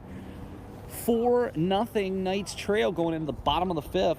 Criswell will come to the plate. Singled back in the 2nd inning. It's like Murray on deck, and then we'll be back to the top of the order with Zell. Big opportunity here for the Knights to catch up, but they have to get some base runners. Big swing and miss there. Criswell on the first pitch. Curveball, down and away. Interesting selection for the first pitch. Mort is, I mean, what he lacks in velocity, he's makes up for, and he's really located the ball well. And great pitch selection, too. Honestly, like, I would love to side-by-side his delivery with Jamie Moyer. Yeah. I mean, it's very, very similar. to the crafty lefty who pitched until he was, what, 45? Right. Maybe even longer. I don't even remember off the top of my head. I'm sure somebody out there viewing is like, oh, how do you not know this? I know the first digit was a 4. That's for sure. Shot to left. Hopefully they were paying attention over there. Yeah, I think Moyer was 45 or 46. Yeah, I'm trying to remember, because I think the oldest position player was 43. No, 50-something. That was, what's his name? Julio Franco. Julio Franco. Franco. But he played professionally, not in the bigs, though. He continued to play into his 50s in independent ball. Ah, but he was still pretty old. Which is still professional, I mean. With the, ooh. And Criswell to left. That's tailing away from the left fielder. Criswell looking for 2, but good thing he didn't go because the left fielder got that ball in really, really quickly. And I'll tell you, watching the warm-ups today, the left fielder really has an arm, too. You be careful to not stretch that and make the first out at second base. That would be number 27, Gavin Kissel. And here's Murray's chance. He flew out to right to get something going here in his first action on the year. And Criswell goes. They were doing a hit and run. Goodyear, does he have room? Just out of play. Frankly, I know that was just off screen there, but gosh, I think he had a shot at that.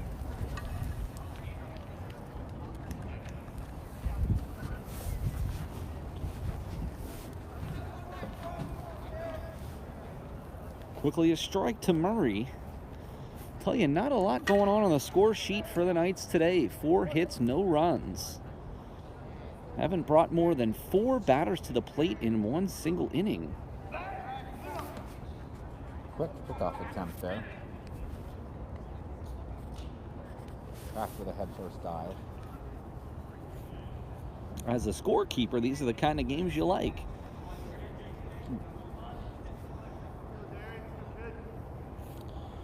Mort in control of this game. And there's a really nice pitch right down Broadway. Quickly, Murray in the hole, 0-2.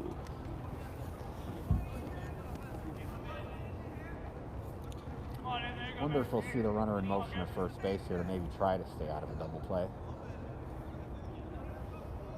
Tough call.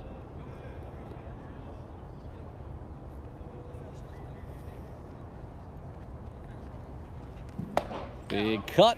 Murray down on strikes. That's going to bring in pinch hitter Nick Fulton. Surprised to see Zell on the bench. But it looks like the Knights are rotating out some players here. You maybe want the righty here?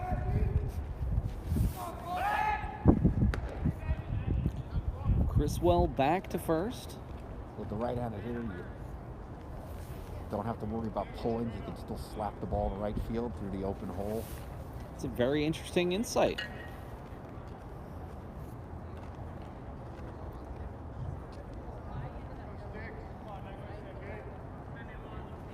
Mort delivers and gets the strike. And he's pitching him that way, too. He's definitely pitching him to go to the right side, which is counter to the defense.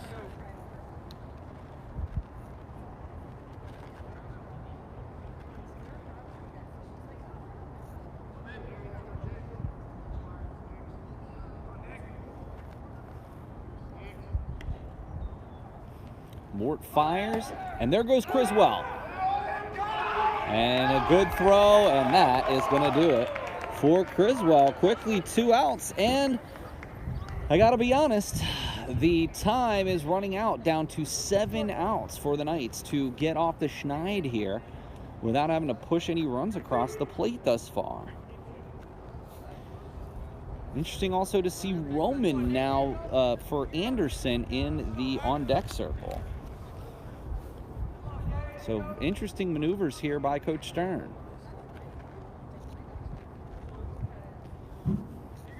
Ready with the 0-1. And Fulton down on strikes. A little bit of a step in the bucket on that, too. 1, 2, 3 inning there for Mort. We're going to go to the top of the 6th. The Knights need to get going in a hurry, trailing 4-0.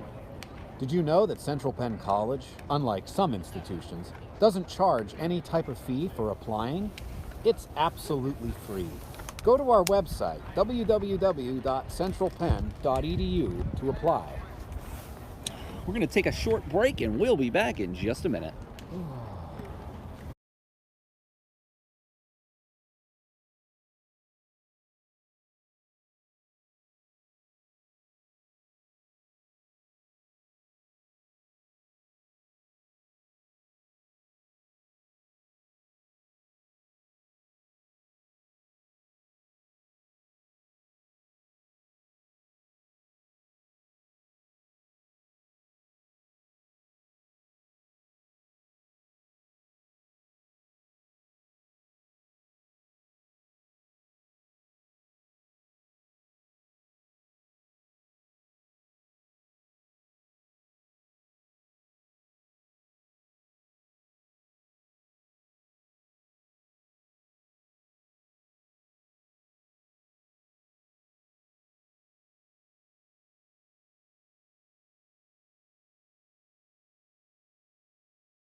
All right, we are back here, top 6.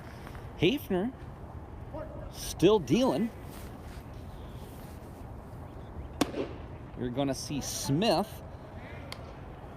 We mentioned in the last time Smith was up, Smith went to East Pennsboro High School. It would stand to reason, teammates with Zach Boyer. You got to give Hafner a ton of credit. Without some unfortunate fielding plays, I got to be honest, I think Hafner has been dominant. He's been hard luck today because, yeah, his stuff has been great. Just hasn't had the results. 5 Ks in 5 innings, including striking out the side in the 5th. Now that strike zone seems to be shrinking. It's the opposite of Enrico Palazzo. Yes. We're going to have to include a required viewing list for our viewers here to get some of these references that we're making. We're throwing back to the original Naked Gun film. Hafner fires. Stevie Reich In the corner. brings it to 3-2. Paul Miller and Tom Davis here with you as we play out these last 2 innings here for our doubleheader at FNB Field. We will be back tomorrow, weather permitting, and of course, April 22nd for Community Night. Kevon Davis, nice play. The try from his knees, an ill-advised throw, but a great play to keep that in front of him.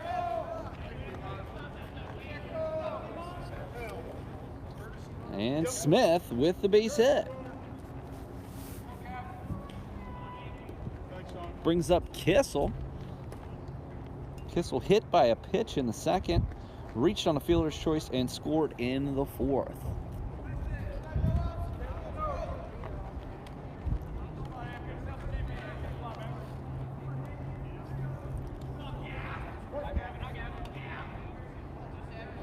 Hafner's just got the look of a pitcher, you know? Looks quickly, very deliberately. Great kid, too. Had him in a couple of my classes to this point.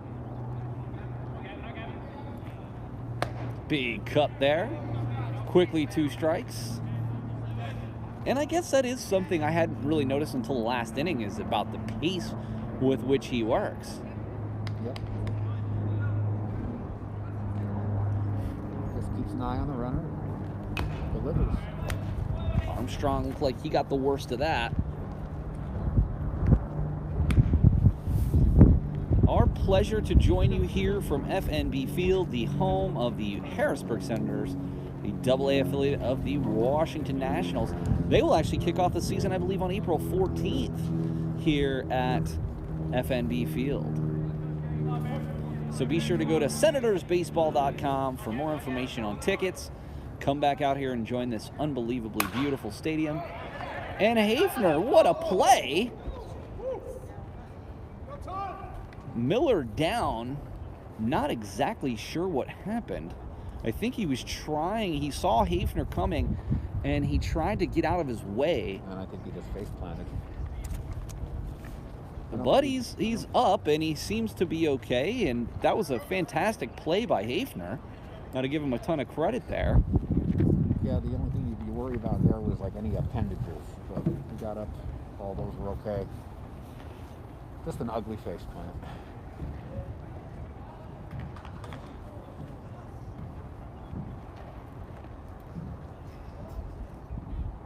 And looks like that's going to do it for Hafner, but you got to give a ton of credit to Hafner for how well he pitched.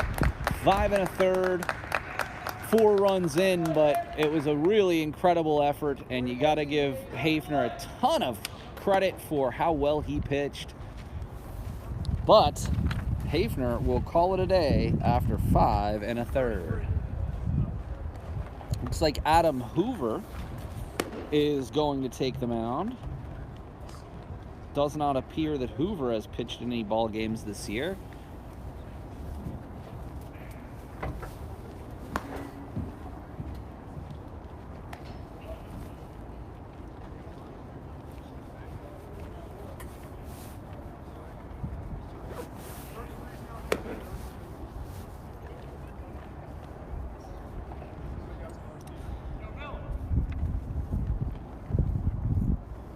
For nothing, as we are in the top of the 6th inning. Penn State Mont Alto leads.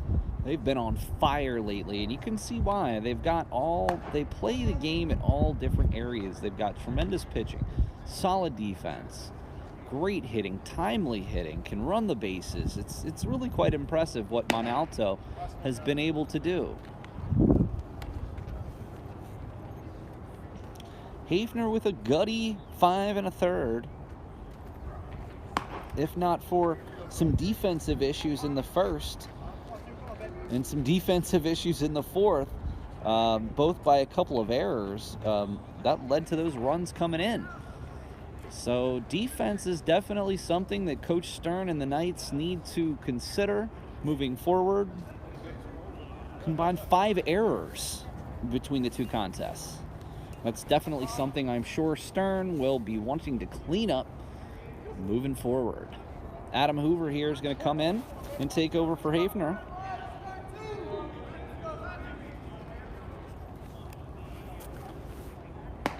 Big strike there.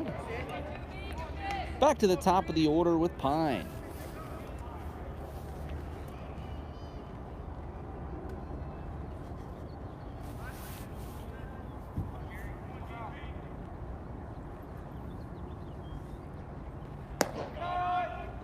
Just low. That's going to run the count to 1-1. A little bit after 6 here. 4-0. 1 out, top 6.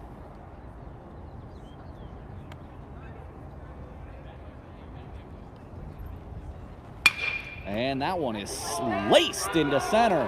That one's going to go all the way to the wall. And Pine is digging for 3. And could there be a play at the plate? No, and Pine is going all the way.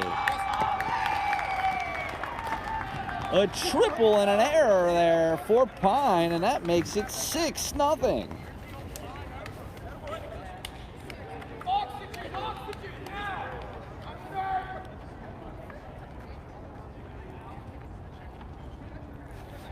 What a turn of events here.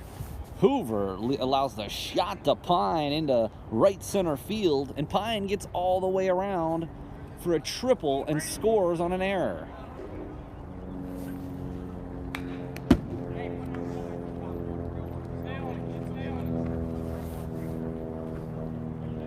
Bigler to the plate.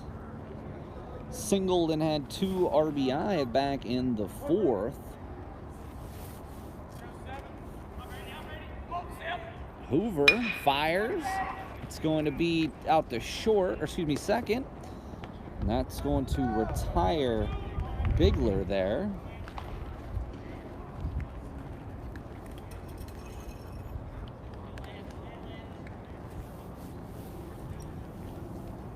2 down here in the 6th.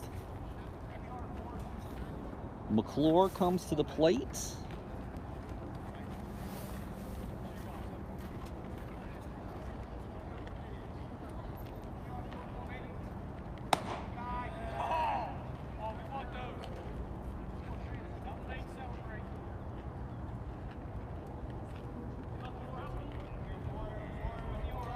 Hoover fires. Straight back foul.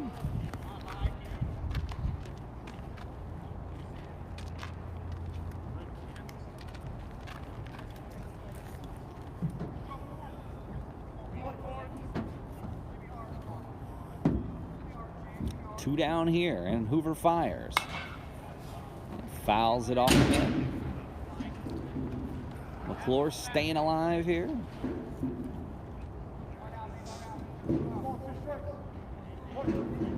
It's a 2-2.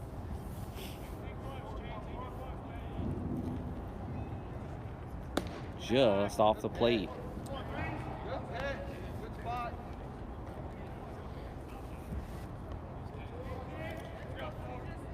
The triple from Pine, and the error allowed Pine to score. And there's another shot to center. And he can't come up with it. And there's another error for the Knights. Could have got him out of this inning, and now we have another runner in scoring position. Caught it in his glove, just couldn't quite secure it. As McClure reaches on the error. All right, with this thumb.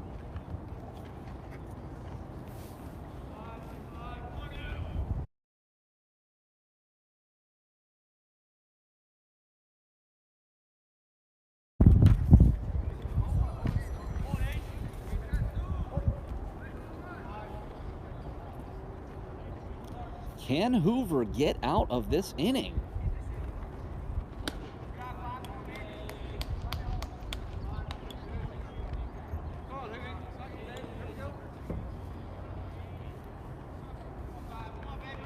Nothing lead for Penn State. And Davis. Nice throw, and that will retire the side, but not without 2 more runs coming across the plate. And only 6 outs left for the Knights. It's 6-0 as we go to the bottom of the 6th.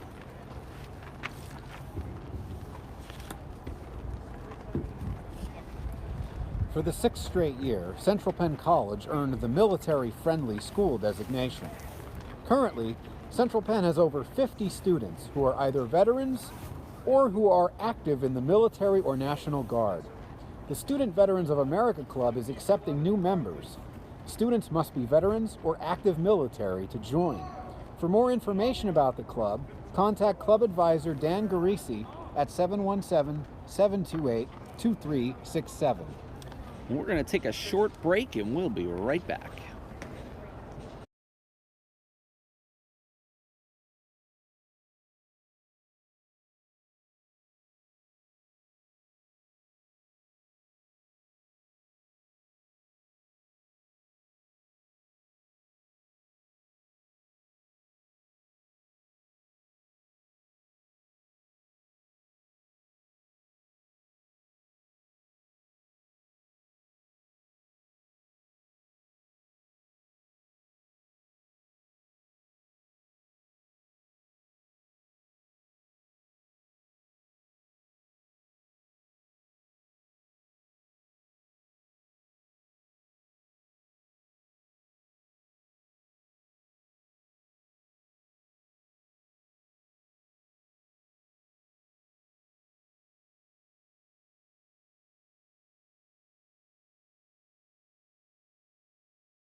All right, we are going to go to the bottom of the 6th inning. Paul Miller and Tom Davis here with you at FNB Field. The Knights have running out of time if they want to catch back up here. Number 15, Tayden Smith comes in to pitch. Mort, you got to give the guy credit. Pitched 5 scoreless innings. Big cut there from Anderson, who's coming in and pinch hitting for Roman. Again, I noticed with him, big step toward third base on that swing.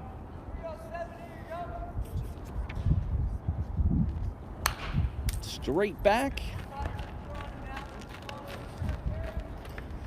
Looks like that's sort of just the way he kicks there with that step to third.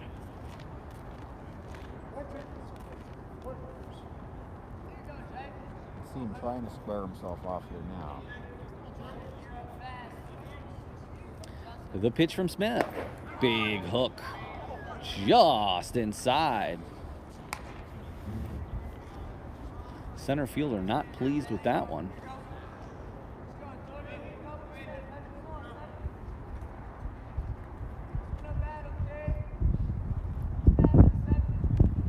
Big hook, and he's not going to let him take that back to back. He was totally fooled on that one. That was an excellent curveball.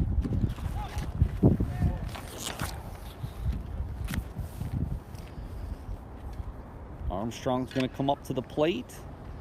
Popped out and reached on a fielder's choice back in the first.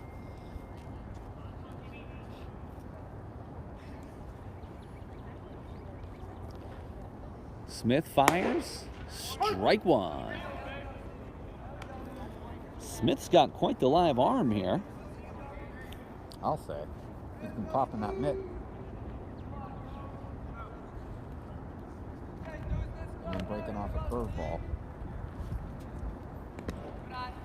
That looked like a slider. In the dirt.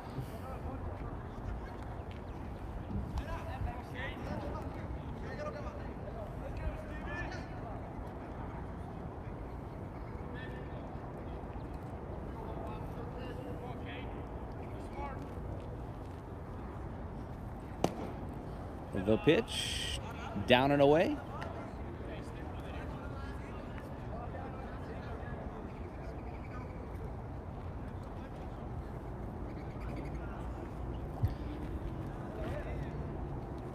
And Armstrong sends it to deep center, but the center fielder is going to get onto that, and out number 2 with the fly out to center field from Armstrong. Another pinch hitter here. Boyer has seen enough for the day. We're going to see Jeffrendi Montero. Didn't he come in as a pinch runner last He did. He was a pinch runner, I believe, actually earlier today, if I'm not mistaken. Earlier in this contest, I mean. Oh. And Montero up the middle. Nice play by Pine. What a play. But Montero is safe on the base hit there. Got out.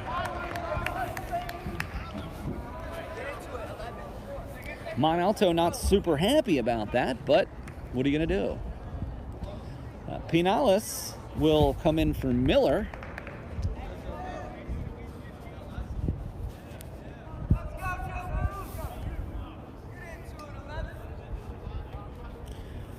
I appreciate that Stern's getting some of the people who haven't gotten a lot of looks to this point. Does that mean he's waving the white flag, though? Nasty movement on that pitch. Great take, Pinales. Pinales is definitely looks like he's got some power. I'd love to see him launch one and give the Knights some hope here with 2 down. Montero dancing off that bag a little bit too far. The Smith to Smith battery here. I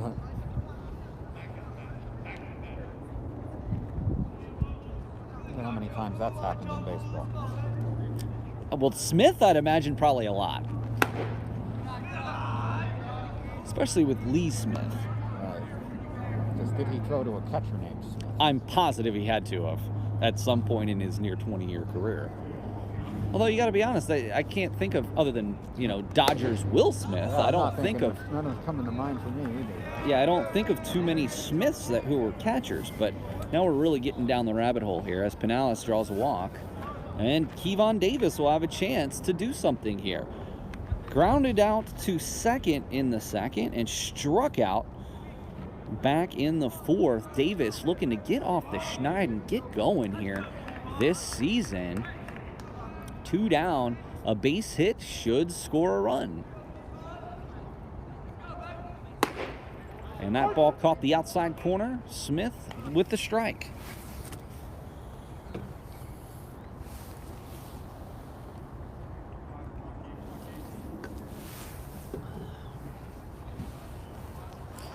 We're starting to see some of that shadow on the field. Big cut there from Davis. Filthy movement on that pitch again.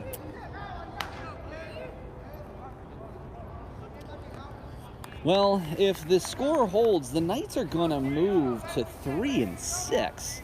Definitely not the start to the season that Coach Stern or the guys have wanted. We hope to be back here tomorrow, but then, like I said, 7 consecutive road contests. And frankly, we'll pretty much know what the postseason opportunities are before we get back here for our next home game on April 15th. Wishful thinking, I suppose. Thinking warm thoughts. Davis, that's going to be outside. It's going to run the count full.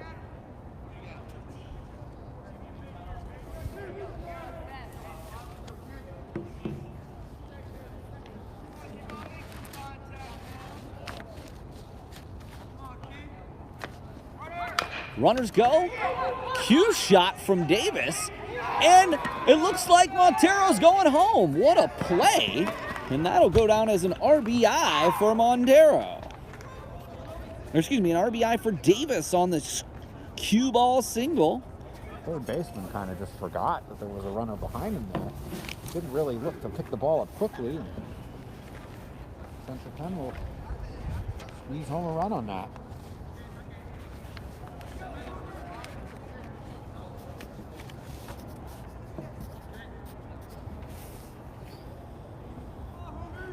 Hoover now in. I suppose the pitcher is going to be hitting with Finke coming out of the game.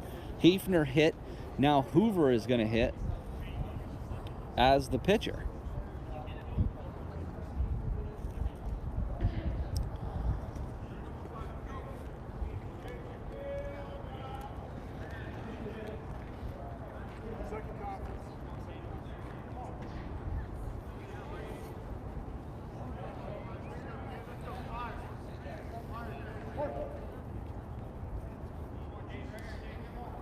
And Hoover.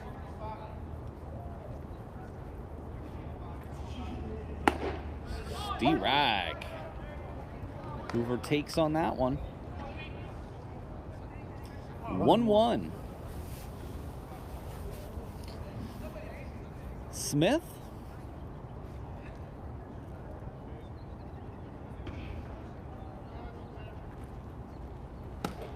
A little outside there, but never can be too sure. Nope, not today. 2-1. To tell us it's a 2-1 count. We'll take it.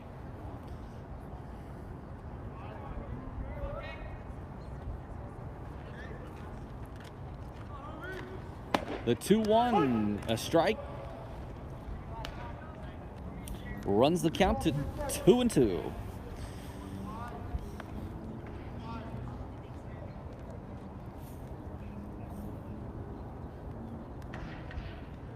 Two down. A lot of damage being done with 2 outs here today.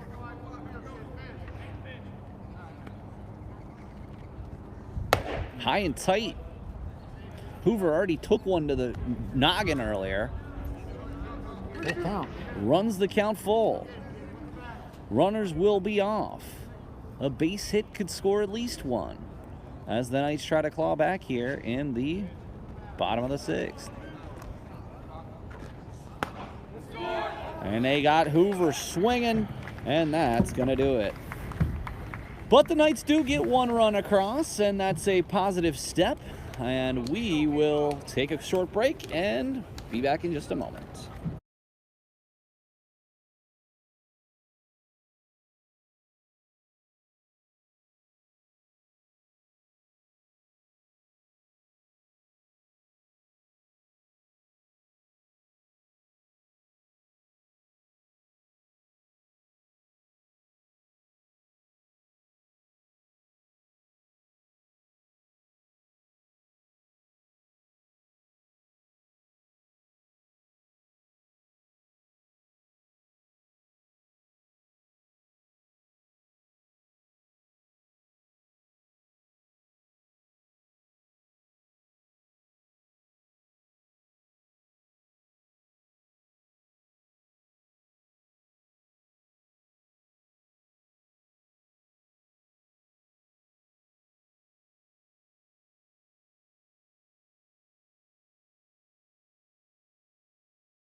All right, we're going to go to the top of the 7th inning here. Paul Miller and Tom Davis.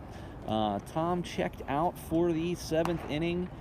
We've been here at the field for going on 7 hours now, so he unfortunately had to depart, but sends his well wishes and look forward to having Tom back in the booth, and I'll take us the rest of the way. In what started off being a cold afternoon, certainly did get to warm up slightly. Unfortunately, the sun going down has chilled it back off, so not really much that you can do on this March day, but a beautiful day for baseball, and trust me, any of you baseball fans out there know not all of them are at perfect temperatures. There's some of them you'll see at 30 and some of them you'll see at 100, so it is very tough. That's coming right back at me. I'm safe. Thank you for your concern. Hoover's still out there on the mound, giving it his all.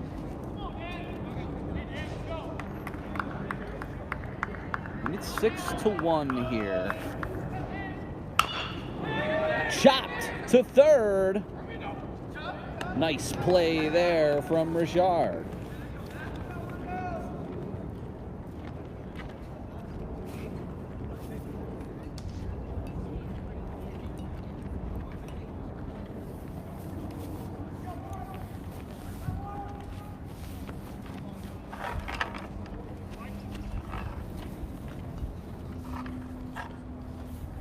This is going to bring up Scott. Coming straight back.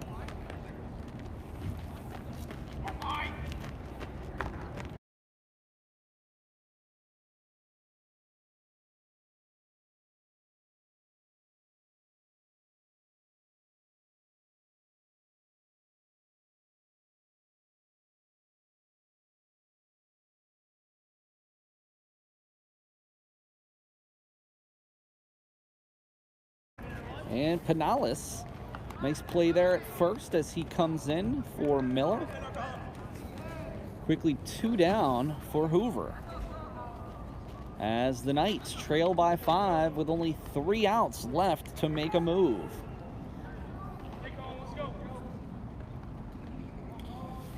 This is big number 12. Colin Beach. The sophomore from Lidditz, PA.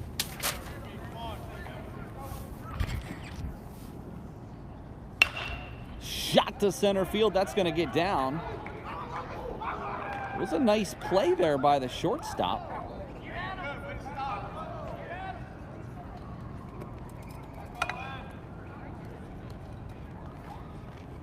Hoover with 2 down. The catcher Smith will come back for his hopefully final at bat of the day. 1 for 3, reached base twice today.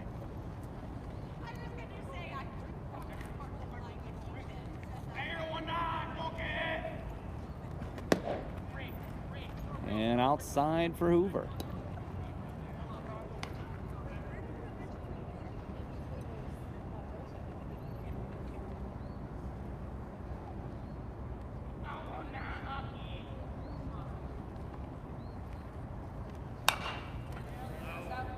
Straight back.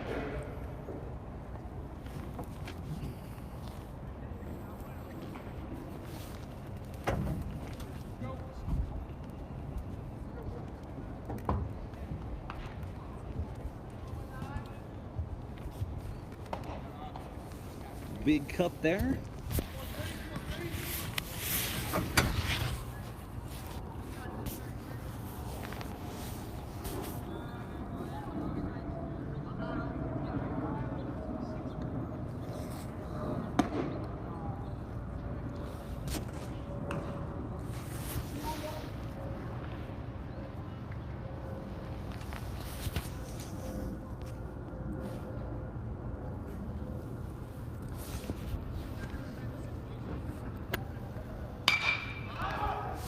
Pop straight up. And Pinales is going to bring that down. And that is going to retire the side. But it's 6-1. The Knights have a long way to go as we go to the bottom of the 7th.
Paul Miller back here with you at FNB Field. We're in the bottom of the 7th. The Knights, down 5, have to figure out a way to muster some runs. And Criswell on the first pitch takes one step in the right direction by getting on base. So Criswell hit by the pitch. I'm going to bring up Blake Myers.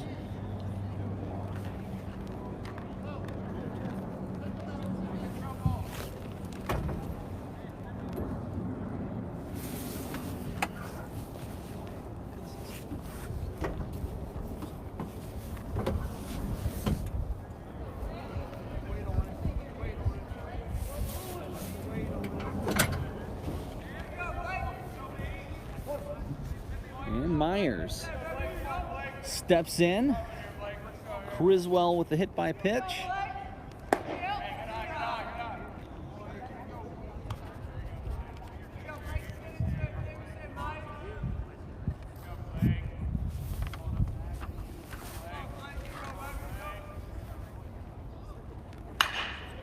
Fouls that one out of play.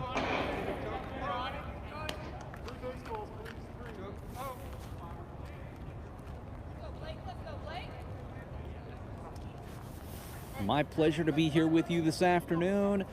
6-1.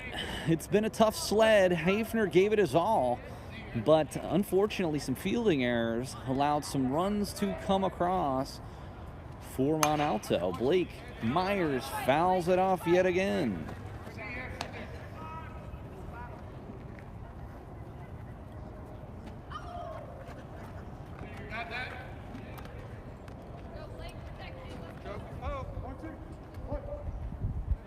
Six 6-1 here. 3 outs away from sweeping a doubleheader is Penn State Mont Alto. Criswell gets back to first as the sun dismounts over the Susquehanna River here in Harrisburg. Honored to be back here with you, Paul Miller. Also joined by Tom Davis, and Myers goes down on strikes earlier today. 1 down. Fulton will come back up.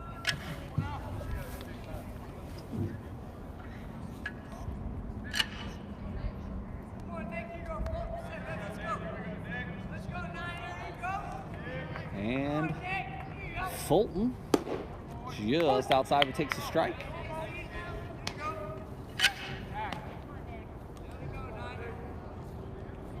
What can Fulton do here?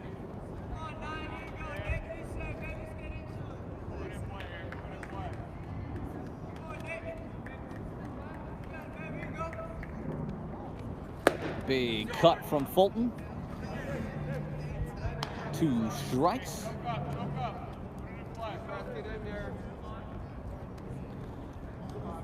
Knights will be back hopefully tomorrow if the thunderstorms pass us by, so we can play a doubleheader against Christendom.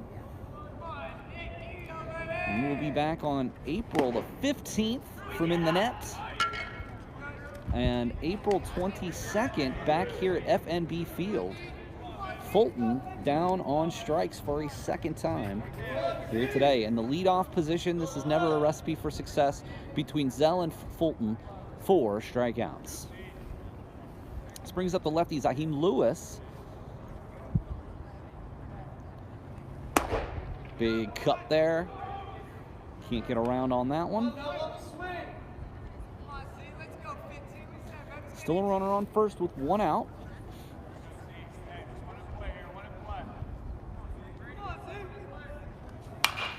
Zaheem a little behind it. What does make contact, but quickly 2 strikes.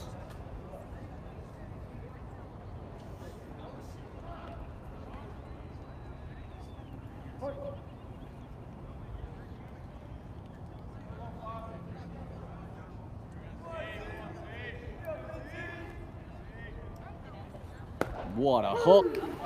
Struck him out, and that is gonna do it. Well, it was the fact that we were here. I think the Knights would also agree that some defensive lapses caused some of the issues that we had today, but frankly, it was the bats. Only 1 run here in the second game. I really can tell you that Central Penn will look next time to come out with a better game plan and continue making the hard efforts that they have done to this point in the season. But that's going to do it for Paul Miller and for Thomas Davis. Penn State Mont Alto wins the doubleheader, both parts of it, and moves to 11-5 on the season as Central Penn drops both contests and goes to 3-6. The goal here is to be back here with you tomorrow from FNB Field at 3 o'clock against Christendom, but we will have to see what happens with the weather. Until then, Paul Miller, and I'll see you again next time.